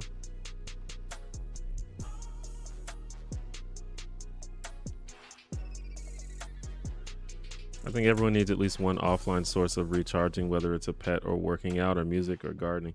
Yeah, I mean, definitely. If the only thing that you do is just, if you spend all of your leisure time on social media, please do not do that. I implore you. Find something else to do.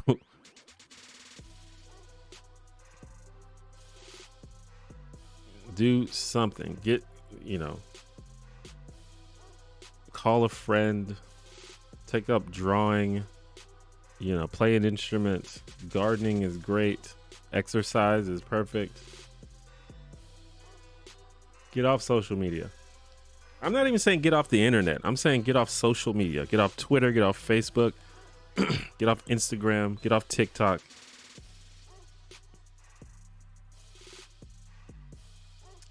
Even, I don't think YouTube is as bad because YouTube is about the videos more than it is about the commentary. But YouTube can be bad too. If YouTube is getting to you, get off YouTube.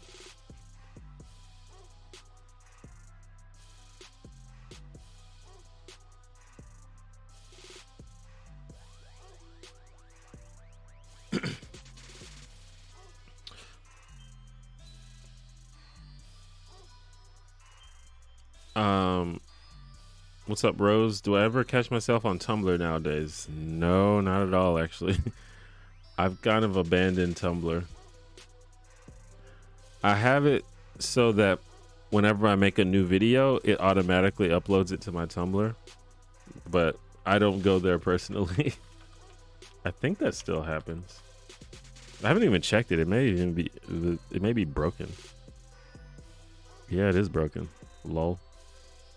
Or maybe I turned it off. I can't remember. Anyway, yeah, I haven't been on Tumblr in a while.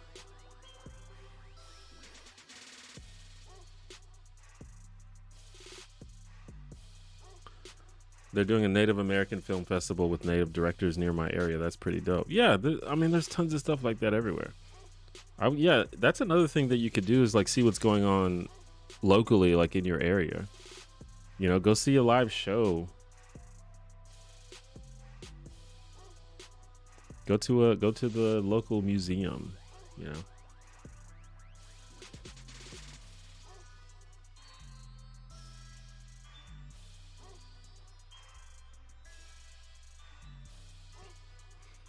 The main health site I stick to where I first ever found you.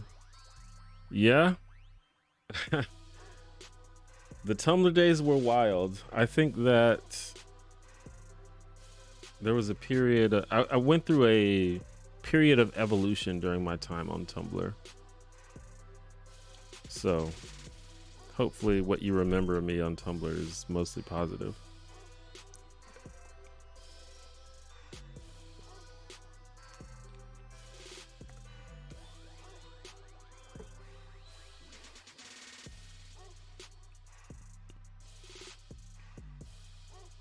Used book sales, that's another great thing to do. You have a self-care routine now that you're prioritizing your mental health and happiness. Self-care routine.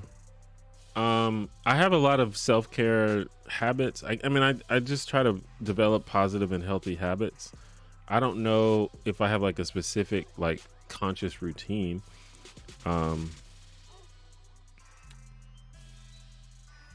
It's just, I try to remember how to react to certain situations. As far as a routine, I think that physical and mental health is important. So I have been trying to exercise. I've been taking walks a lot. I've been drinking a lot of water.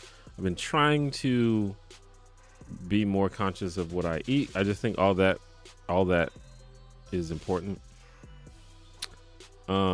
I am limiting social media. I don't know how many of y'all follow me on Twitter, but you may have noticed that I have cut back on Twitter tremendously.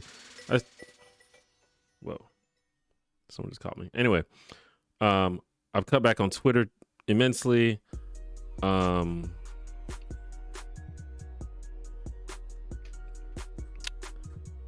yeah, that's a big thing. And I just try to be sort of introspective all the time. I always try to ask myself, like, Is this healthy? Is this productive?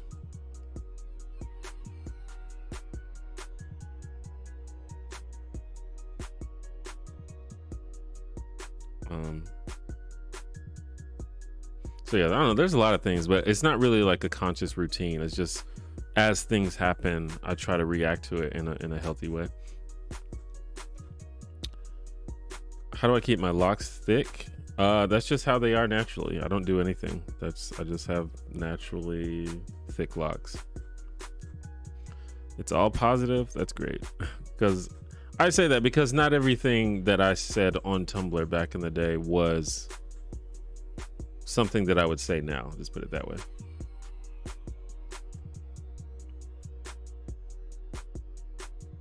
McDonald's or Burger King? Burger King wins on everything except the fries. McDonald's fries are just absolutely goated. But that's pretty much the only thing that I like from McDonald's. Everything else at Burger King is better in my opinion.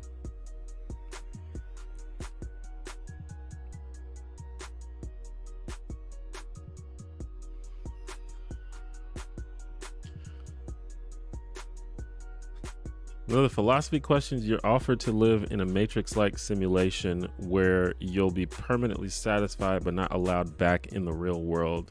Would you do it?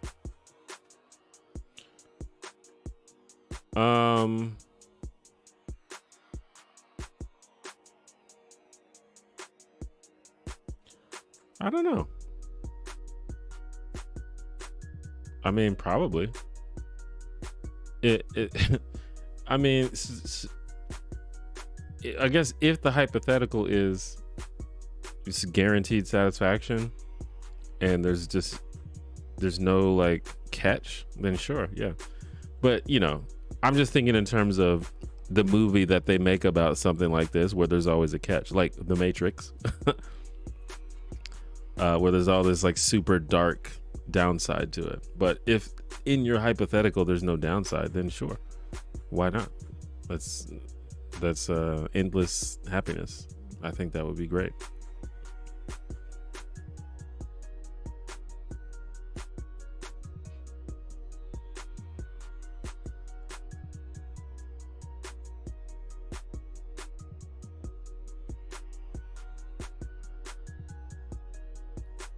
The night before work.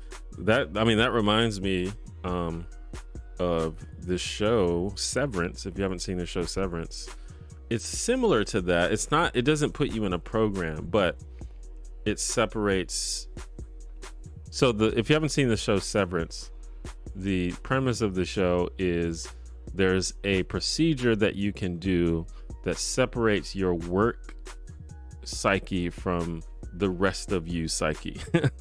So basically your brain changes your personality to your work self while you're at work, and then it changes back to your normal self when you're not at work.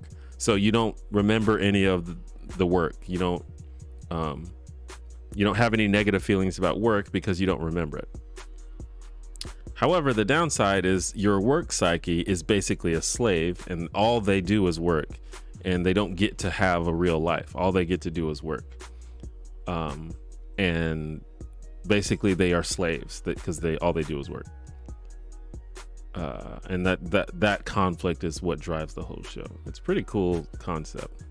So it's like, that would be cool to do, but you realize that you're essentially creating another person. Even though they share your body, you're creating another person and damning them to a life of slavery.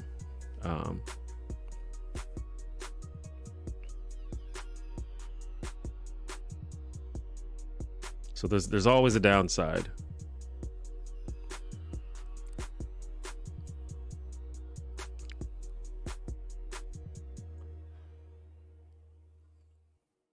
Do I have a favorite rogue from Batman's Rogues Gallery? A favorite rogue? Does the Joker count?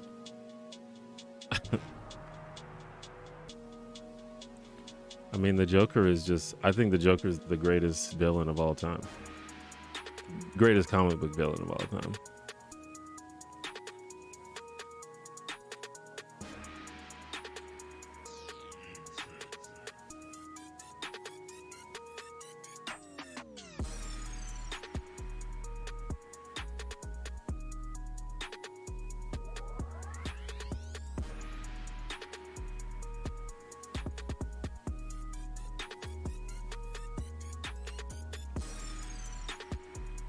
I think, well, it's not necessarily that the Joker is the greatest villain of all time, but the dynamic between Batman and the Joker, I think, is the greatest superhero supervillain dynamic in the history of comics.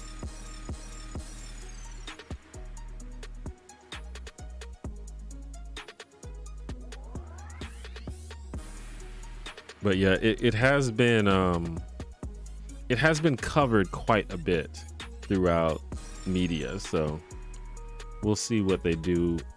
It that sort of runs its course. It's been cool to see the rise of Harley Quinn as this sort of new star of DC Comics, because, you know, Harley Quinn's been around since the 90s, but just in the past, what, 10, 15 years, Harley Quinn has become like the most popular character almost in DC. Probably not almost, probably is the most popular character. So it's cool to see like sort of the torch being passed. It's like, okay, yeah, we've seen Batman a million billion times. Let's see some of the other characters. Better than Calendar Man. Calendar Man sometimes has some cool depictions.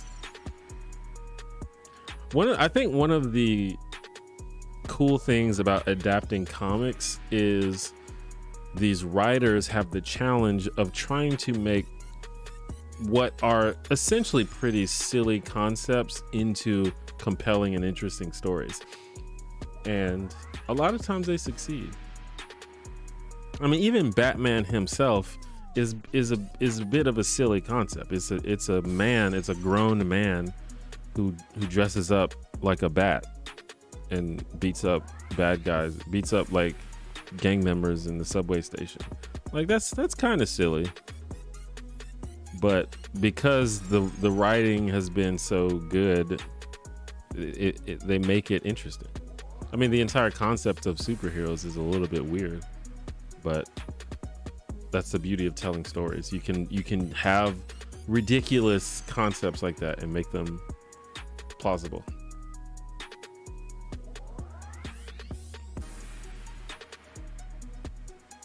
Magneto is a great villain for sure. Kind of like what James Gunn did for Polka Dot Man, yeah. I want to see a more realistic and better approach to Poison Ivy as a villain or anti-hero. Yeah, that would be interesting. That's a good idea. I would not be surprised if DCU has something like that in the cooker. I think they should make a villain. They should make like an anti-hero type of movie with Poison Ivy as the main character, similar to like Black Adam or like Deadpool or something, except not like silly, but like a character who's not unambiguously a good guy, basically is what I'm saying.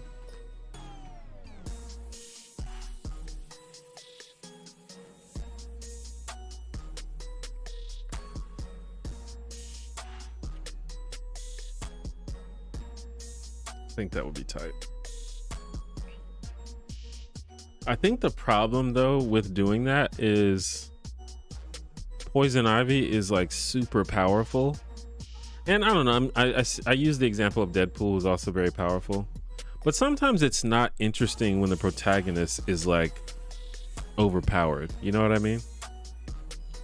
You want the protagonist to be somewhat of an underdog.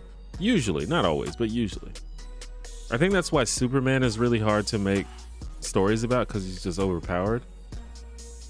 And the only way to make it interesting is to make his villains more overpowered. But Poison Ivy, like, if you imagine Poison Ivy just like running around fucking sprouting vines and fucking killing everybody, like that wouldn't be that interesting. Like, she needs to have a challenge.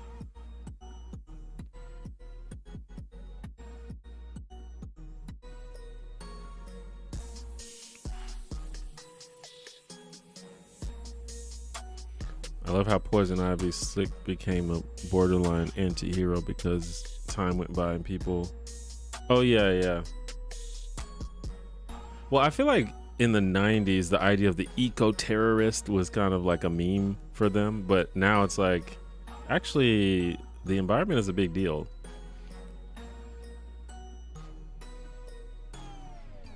And a lot of well, not I don't really follow Poison Ivy like that for real, but I have seen stories that do focus in on that. Like there's been interactions between Poison Ivy and Swamp Thing, which is really cool because they both are all about protecting the environment, basically.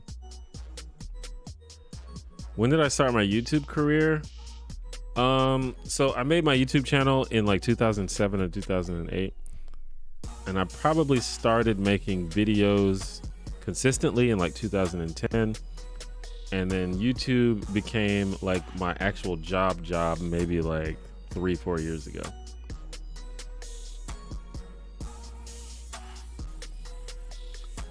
The first time I ever made money from YouTube was probably like 2012. Do I have a superpower you'd like to have if you had superpowers? So there's this great show on YouTube called Cracked After Hours. If you remember Cracked, they have a YouTube channel and it used to be really cool. It's like one of the best YouTube channels, but then as many companies do, they kind of went under and had to fire like all of their YouTube people. But some of you might remember the heyday of the Cracked videos. Anyway, they had a really cool series called After Hours where these people discussed pop culture in a diner, and they had a episode about what the best superpower was, and they made a very compelling argument for having the power to control time as the best superpower. And they've ever since then they've convinced me that that's the best superpower. You could truly do, and that would be, and not like the best superpower, all things, you know, in a superpower universe. If you had to gain a superpower and live your current life, that would be the best superpower, specifically in that context. Because you could just do whatever you needed to do. You would have infinite time to do whatever you needed to do. You could solve any problems. You could gain any skills. It'd be great. Yeah, I think everyone loves Poison Ivy, by the way.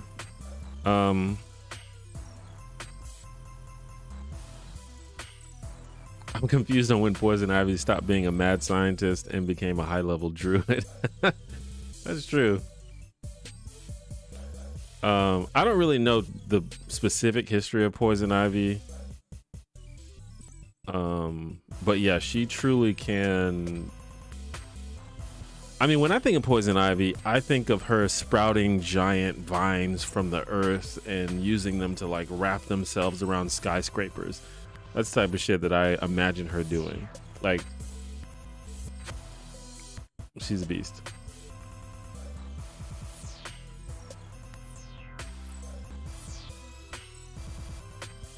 Yeah, got some After Hours fans. I loved that show. I was so sad when they stopped doing it. What do I think of Vosh? I don't know that much about Vosh, but I just really don't think I'm the target audience for Vosh, so I it doesn't really appeal to me. Do I play any instruments? I don't. I own a bunch of guitars, but I don't really play them, and I don't really know how to play them. And I played like violin in elementary school, but I don't remember how to do that.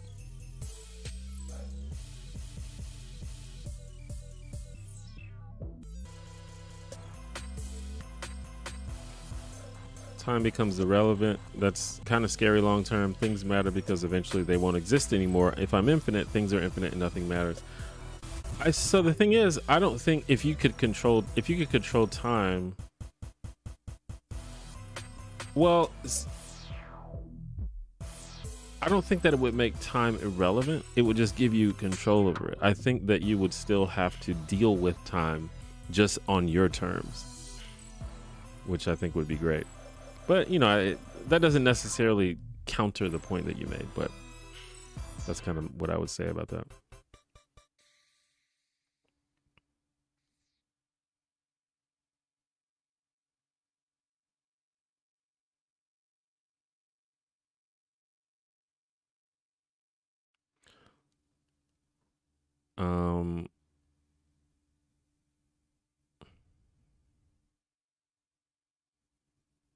I just hate that Ivy is just Harley's girlfriend. Is that what she is?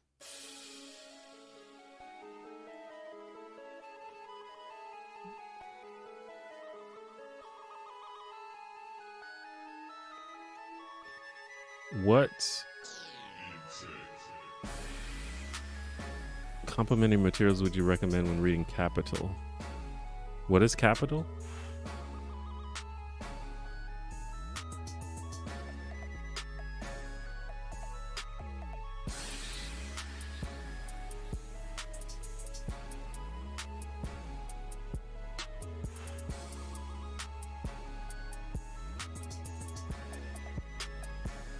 No, it's never too late to make music for fun. Yeah, I used to make music. I don't really have too strong of a desire to play an instrument. I used to make hip hop music with my brother and some other folks. I was thinking about getting back into that, but I don't know. My main creative outlet is making videos, and usually if I have something I want to say, I just make a video. Is it racist to consider yourself white? No, I don't think so.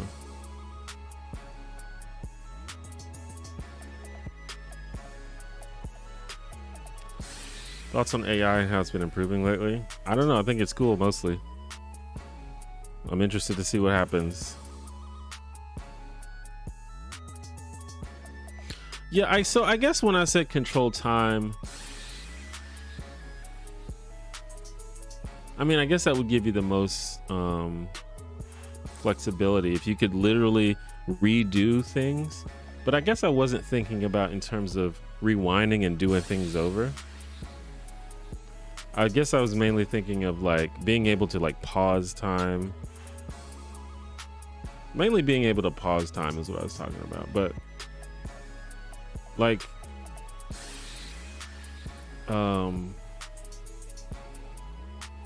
but being able to fully control time would be intense.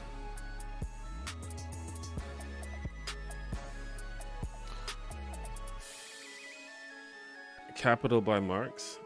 I don't know. I'm not the one to ask about that.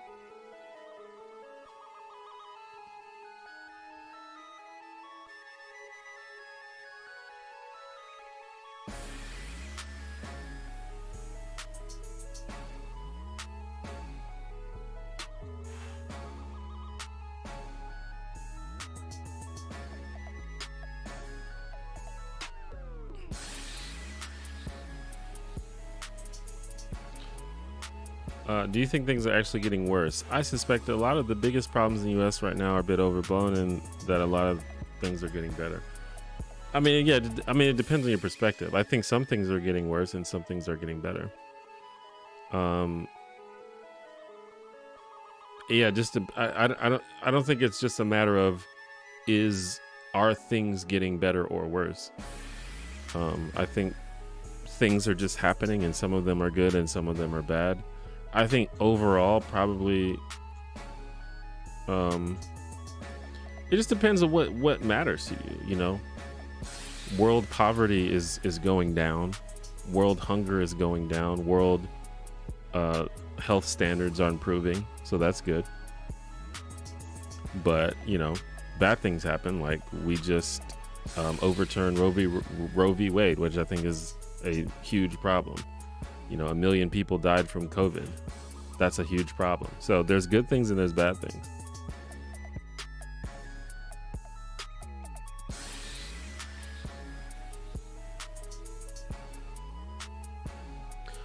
If I was asked to be the guest speaker for a high school graduation, what would be the most important advice that you would give them?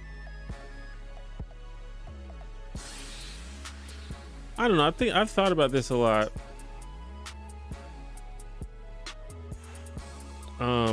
The problem is a lot of the advice that you give young people just falls on deaf ears. And this isn't anything like bad about them. That's just how humans are. Like, we don't really know how to, we don't know how to deal with advice if we don't understand. We can't understand the concept of something yet. So how can we understand how to deal with it? So I don't know. I like, for example, like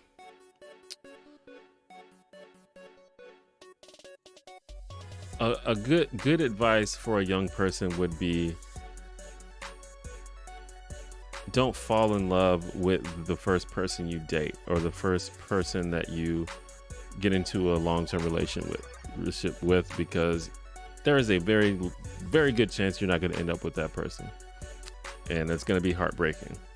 That would be good advice, but that doesn't mean anything because they can't help whether that's going to happen or not.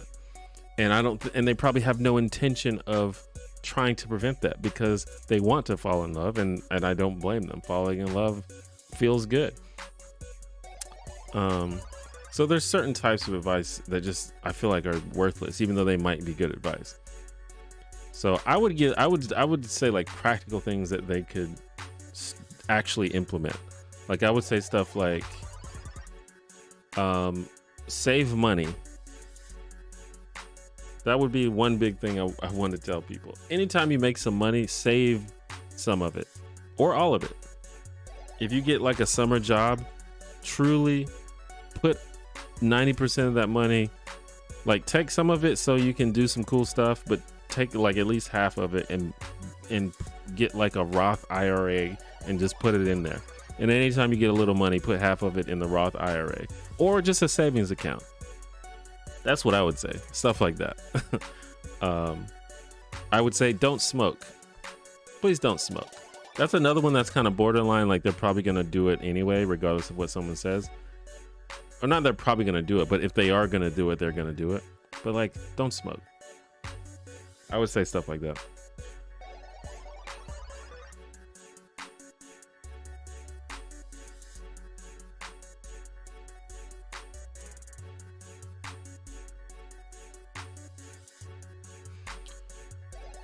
Do I stream my D&D games or do I plan to? I don't currently. I would like to do that at some point, but putting together more content is like more work. It doesn't seem like it's that much work because you just record it and upload it, but there's a little bit of editing you have to do, and I want it to like look good and stuff like that. And I would probably require buying some more equipment and stuff. So it would take a lot of effort, but I don't know, I might do it at some point, especially if I can get some help with it.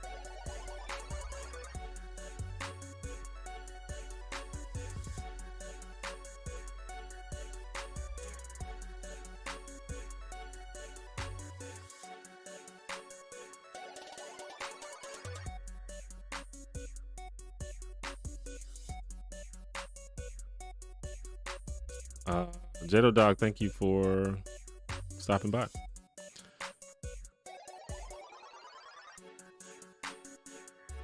What makes a person white if not the relative paleness of early European explorers/settlers, which is a part of a Eurocentric system that also makes other peoples brown, black?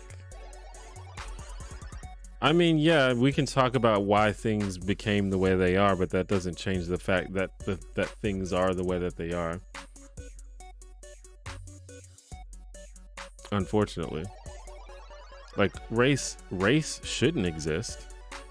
It shouldn't be a construct that anybody made, but it does exist, unfortunately, and we shouldn't act like it doesn't exist.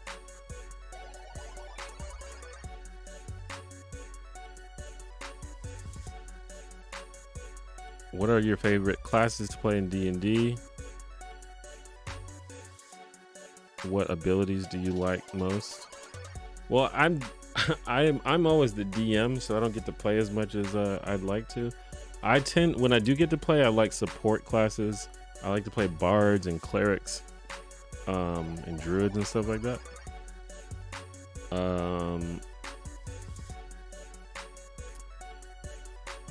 As far as abilities, I don't know. For some reason, most of the spellcasters in 5e are charisma based. I'm not really sure why that's the case, but it's kind of cool to be charisma based because you're good at charisma based spells while also being good at social interactions. because you usually have really high charisma.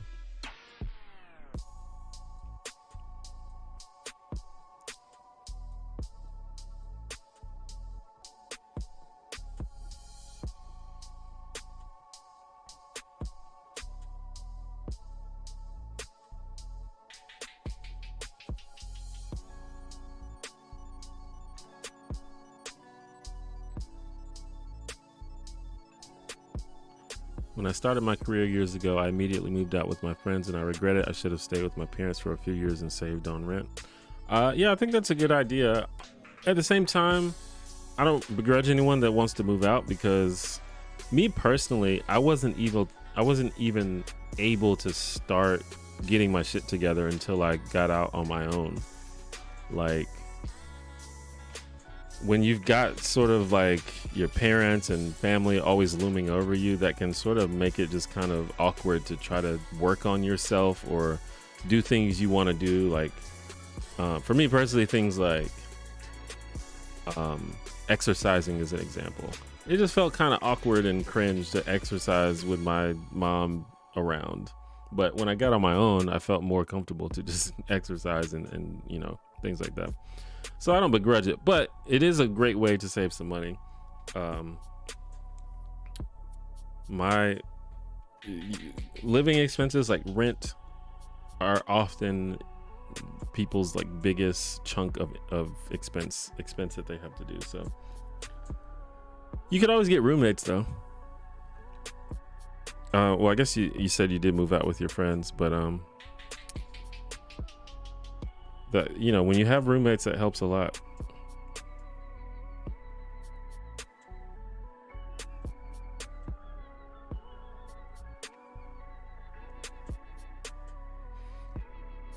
Support classes seem kind of OP. They get to be good at support, but they're all super good at offense. I guess, I mean, I think they definitely made them so that they could be useful, but you know, if you want to do damage and you have a choice between a bard and a wizard, you're gonna pick a wizard every time. Like, it's not even close. You know, if you want to choose between a cleric and a paladin and you want to do damage, you're gonna pick a paladin, you know. So it's good at offense, but it's definitely not the best offensive class.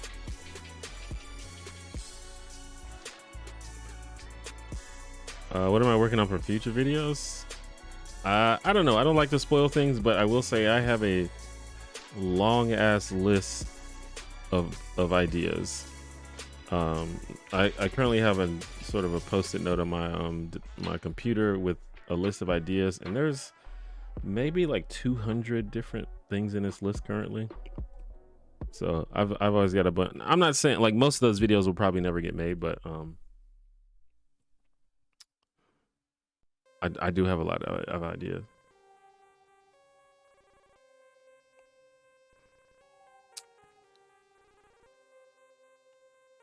If machines replace us, we should at least get a social safety net like UBI. Well, I mean, we definitely need something. There needs to be a way that people just don't go hungry because they don't have jobs. UBI is one proposed solution, but there's others. What T1J, what do you love most about D&D? The roleplay, the math, the bond with the players? For me, I just think it is very creatively fulfilling. I really enjoy telling stories, and it's just the idea that you get to tell a story with your friends is just really cool. And I can't really think of many other ways that you can do that sort of collaborative storytelling in that way. Like, you literally get to tell this epic story with your friends together. And also, you know, it's D&D. Me personally, I came into D&D through video games. I know some people came into it through fantasy novels and things like that, but for me, the closest bridge was video games. And D&D, when you play D&D, it's almost like you get to play a video game, except you get to make the game. If you're a DM, you get to make everything, which is tight. You get to make all the enemies and mechanics and stuff. But even as a player, you get to play a video game, but it's better than a video game because you get full control. You can do whatever you want. You can do literally whatever you want. Now, granted, it's all in your head. You don't get to see all the cool graphics and animations and shit, but it's just as fun, if not more. I think it's more fun. It's more fun than video games.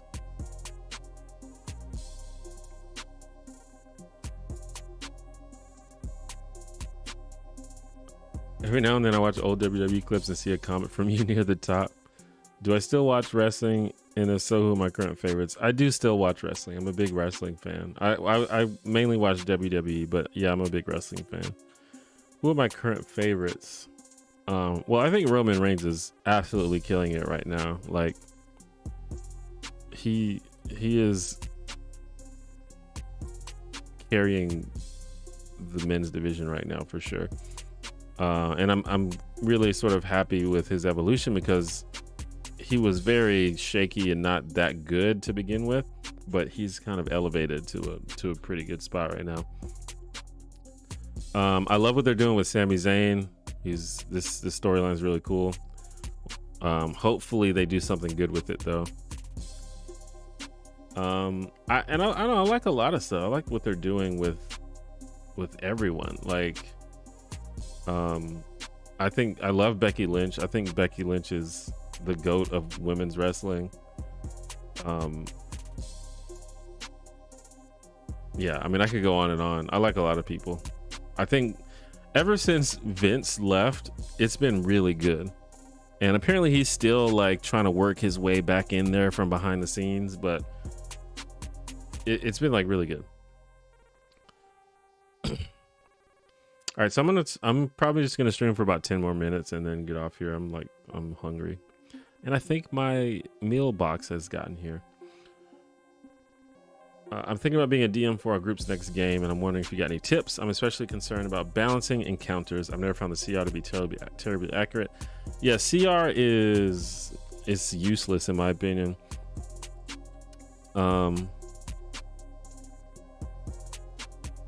So is it? I mean, I assume it's your first time DMing if you're asking for tips.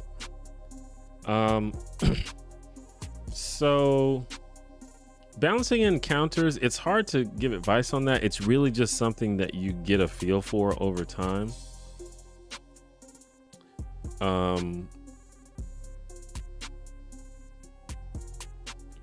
I think that you should err on the side of trusting your play. Well, it depends. If your players are new as well, then I would say start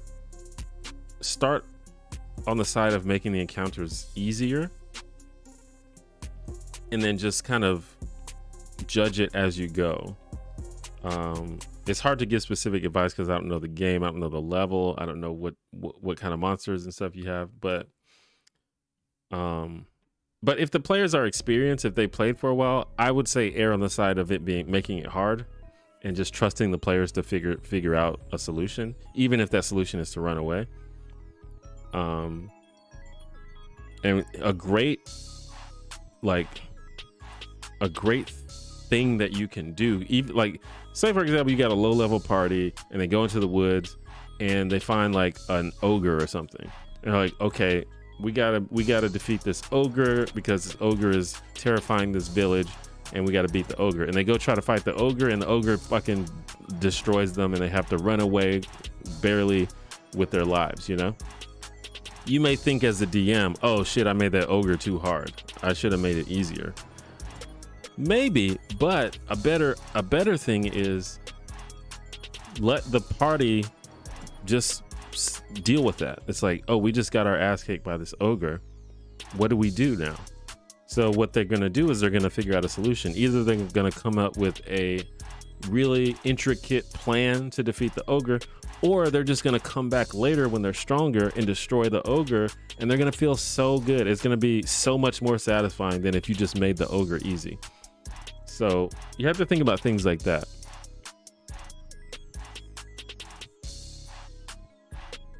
Outside of that, I would say don't overthink DMing. DMing is easy.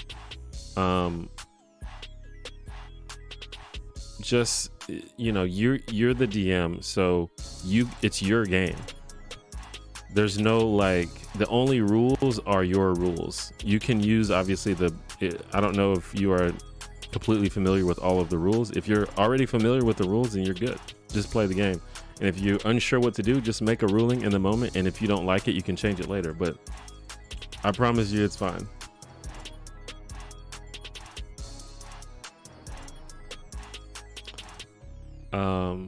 Yeah, apparently the Rock's daughter is wrestling.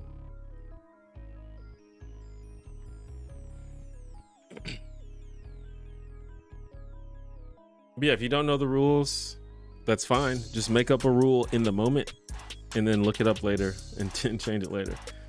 You're the DM, so the only rules are your rules. You know, if you don't mind taking a moment to look it up, that works too. I've looked up rules all the time, but sometimes you can't find it and you just make a ruling and just keep playing. But a lot of the advice is based on whether the players, how experienced the players are, because a lot of times if the players are new as well, you kind of have to hold their hand through a lot of stuff, and a lot of things may not occur to them yet to do. So you might have to give them hints and things like that. It's like, or, you know, like make them roll a perception check, even if they didn't ask for one, and be like, you know, even if, you know, if they roll like more than a 10 or something, you can be like, hey, you notice there's a chest over there that they just, you know, you need them to go into this door. You can just be like, hey, you notice the door looks weird, or there's claw marks on the door. You know, give them little hints here and there. Thanks, Rose, for checking out the stream. I'm gonna be heading out myself soon. Do you have any pets? I don't have any pets. What's your opinion on the death of the author? I think that, I mean, I think there's an idea. I do think that when you make something for an audience, then the audience does have some level of ownership of that. But I also don't agree with this idea that the author sort of relinquishes all ownership of everything they make. Like, to me, that's nonsense.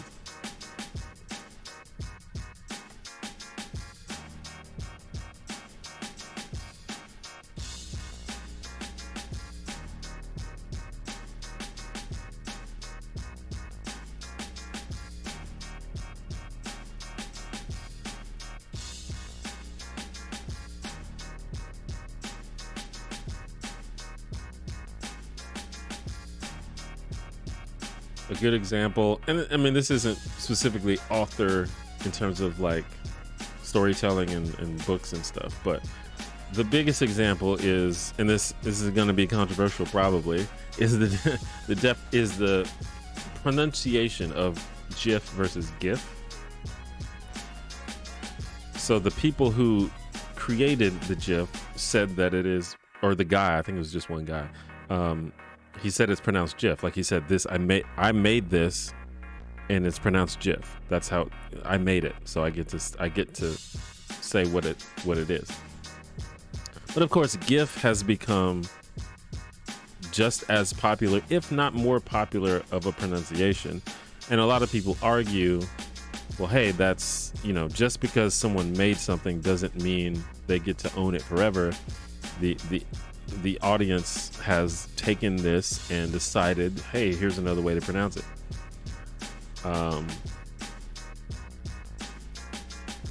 And you know, you may have your different viewpoints on that. Personally, I think that if you invent something, you get to decide what it's called, but there's different ways to look at it.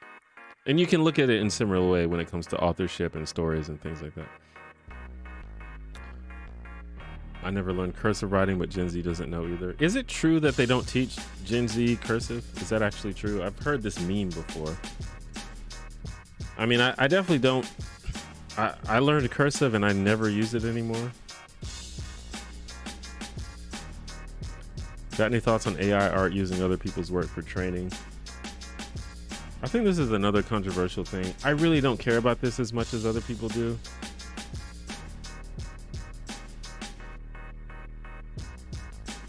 Like, there's no...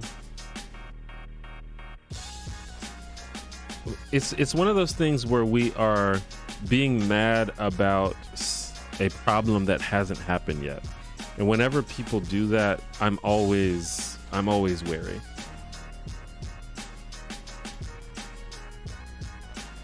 Like no artist has lost money because of AI art. That's not a thing.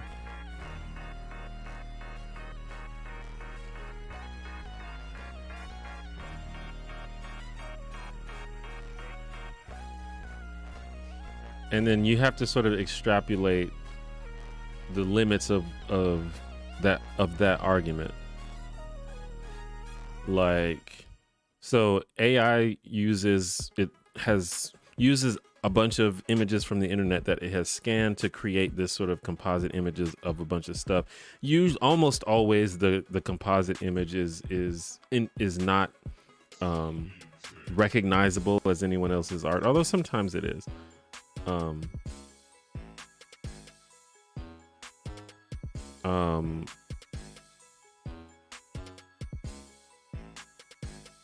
But I lost my train of thought. But like, for example, I mean, when you search something in Google shows you a list of results. Do you think that Google should pay all of the people who created the art that it shows in its search results? Like, it's just a similar way of doing the same thing, really.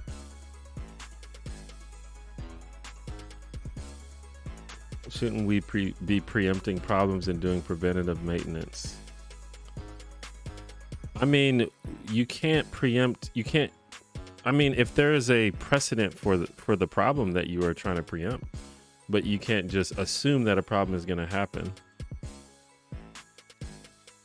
just because you imagine that it might. Otherwise, we could say anything, you know. Like, should we go through a bunch of steps to protect digital artists from being killed by tigers? That's something that could happen. Tigers are pretty scary, but there's no precedent for that, so we shouldn't put I don't know if we need to get into a big thing about it. The developers of is that an AI art thing? I don't even know that one. Are actively pitching this as a way to cut labor.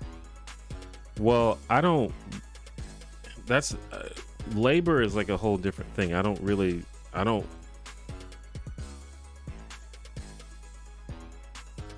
am in favor of cutting labor. I'm not in favor of making people unable to provide for themselves. But I don't think that the way people stay alive should be through labor. So it's just a completely different argument. But I guess I'm just saying that to say, like, cut labor in and of itself is not a scary thing for me.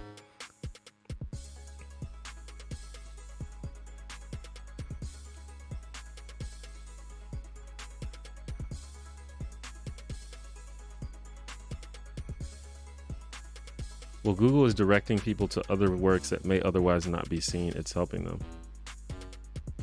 So how is AI art not doing that? Could you not argue that AI art is doing that as well?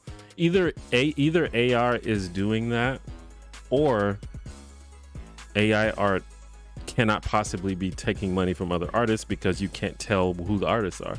If you can tell who the artists are, then you could argue that AI art is providing exposure to those artists. I think you could use the same argument. I don't know. I truly don't care about this. To me, this is just another like social media Twitter thing that no one really cares about, and only like 12 people on Twitter are in an uproar about it.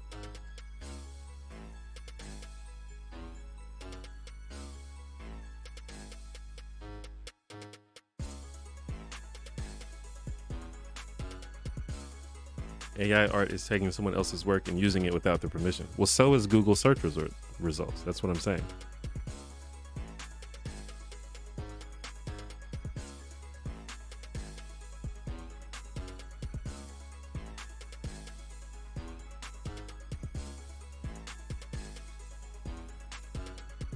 And AI,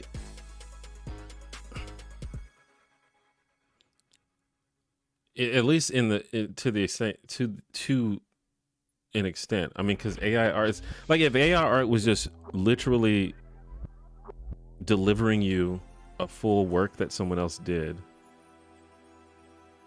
that would be one thing, but it doesn't do that.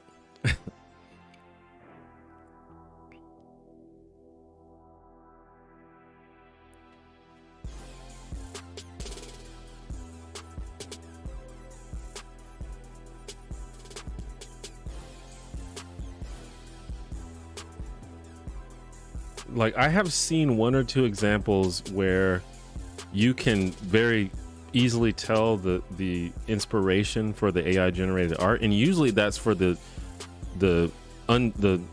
not so good AI art generators that aren't that sophisticated. But generally, in 99.9% of cases, the original artists are unknown and will always forever be unknown.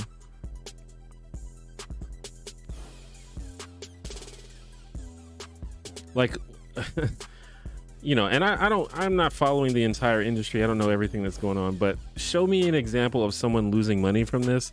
Show me an example of someone having their art, their business affected by AI generated art. Then we can talk and see how that actually works in practice.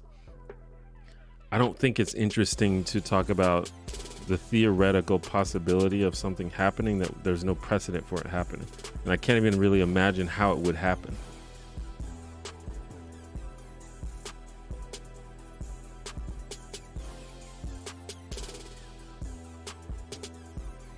But again, I don't think this is as big a deal as social media is making it out to be. This is something that I'm starting to realize as I've divorced myself from Twitter more and more, is no one outside of Twitter is talking about this. Like, no one cares.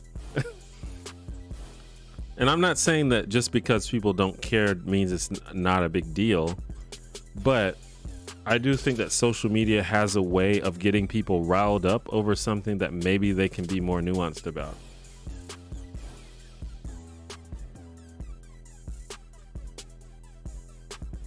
And I also think that a lot of it is not an ethical problem. It's just a people being resistant to new technology problem. Like, it's like a boomer ideology. It's like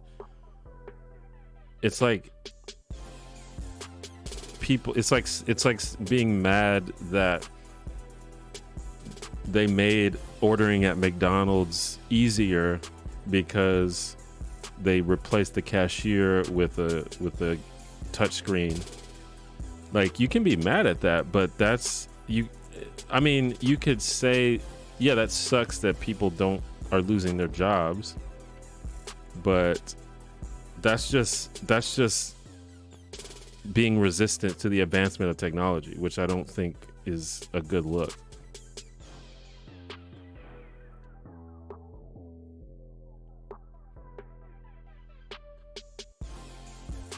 And like I said, when it comes to jobs and labor, that's a whole different problem. People, you know, it shouldn't even be an issue for you to think I might lose money because of AI. Like, it shouldn't even be an issue. And that's just a systemic issue that is a whole nother problem.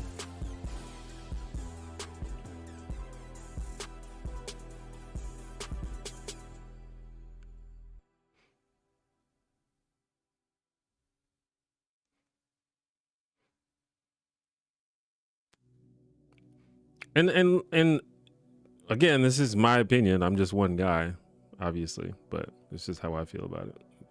You will definitely find other opinions from other people. Favorite music artist? I don't know. I haven't listened to music. I don't listen to music that much. I like well, I don't listen to new music. I like Outkast. It's probably my favorite of all time. My favorite animated movie. Favorite animated movie? That's really hard. My Neighbor Totoro's up there. I really love that movie. It makes me happy. Um, Toy Story 2. I don't know. That's hard. There's too many good ones.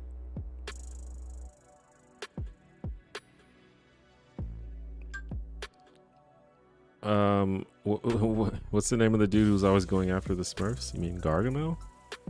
Random question.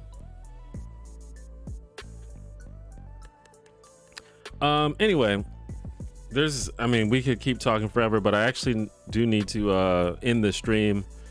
I need to, first of all, I gotta use the bathroom. I've been holding it, and I need to eat some food. But I should be back on the stream. I got my capture card for my camera now, so I'm gonna try to stream more often, a couple times a week, hopefully. I don't have like a consistent schedule yet, but oh, it's a gargle my balls. That doesn't work because I didn't say gargle ma. I said gargomel. So it doesn't really work that well. Anyway, thank you all for coming to the stream. Cool conversations as always. Be on the lookout for a new video coming at the end of the month, and just be on the lookout for more streams. The best way to be notified when I stream is to subscribe and click the notification bell. If you want to do that, you know, I know the notification bell can be kind of annoying, but do what you got to do. And also I want to plug the Discord. We have a Discord community, just people coming together, fans of my videos and fans of other videos in the same kind of genre. But we talk about everything. We have all kind of different channels and stuff. So if you want to continue chill conversations like that, I recommend you join the Discord.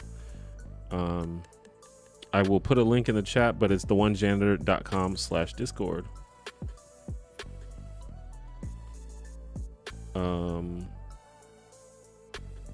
Wait, did it not do it on YouTube?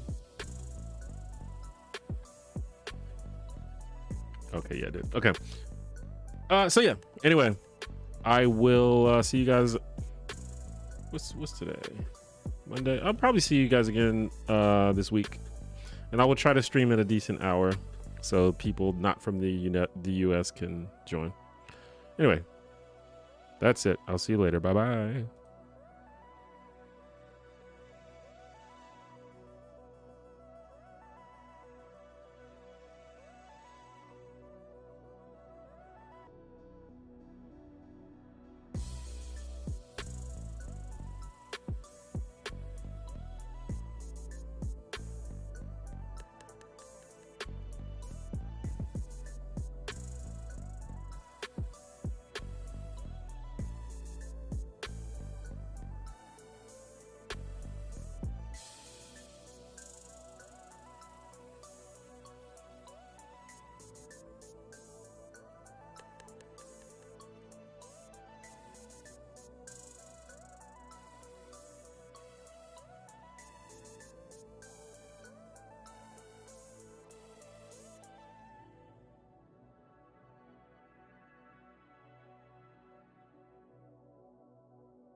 Insert.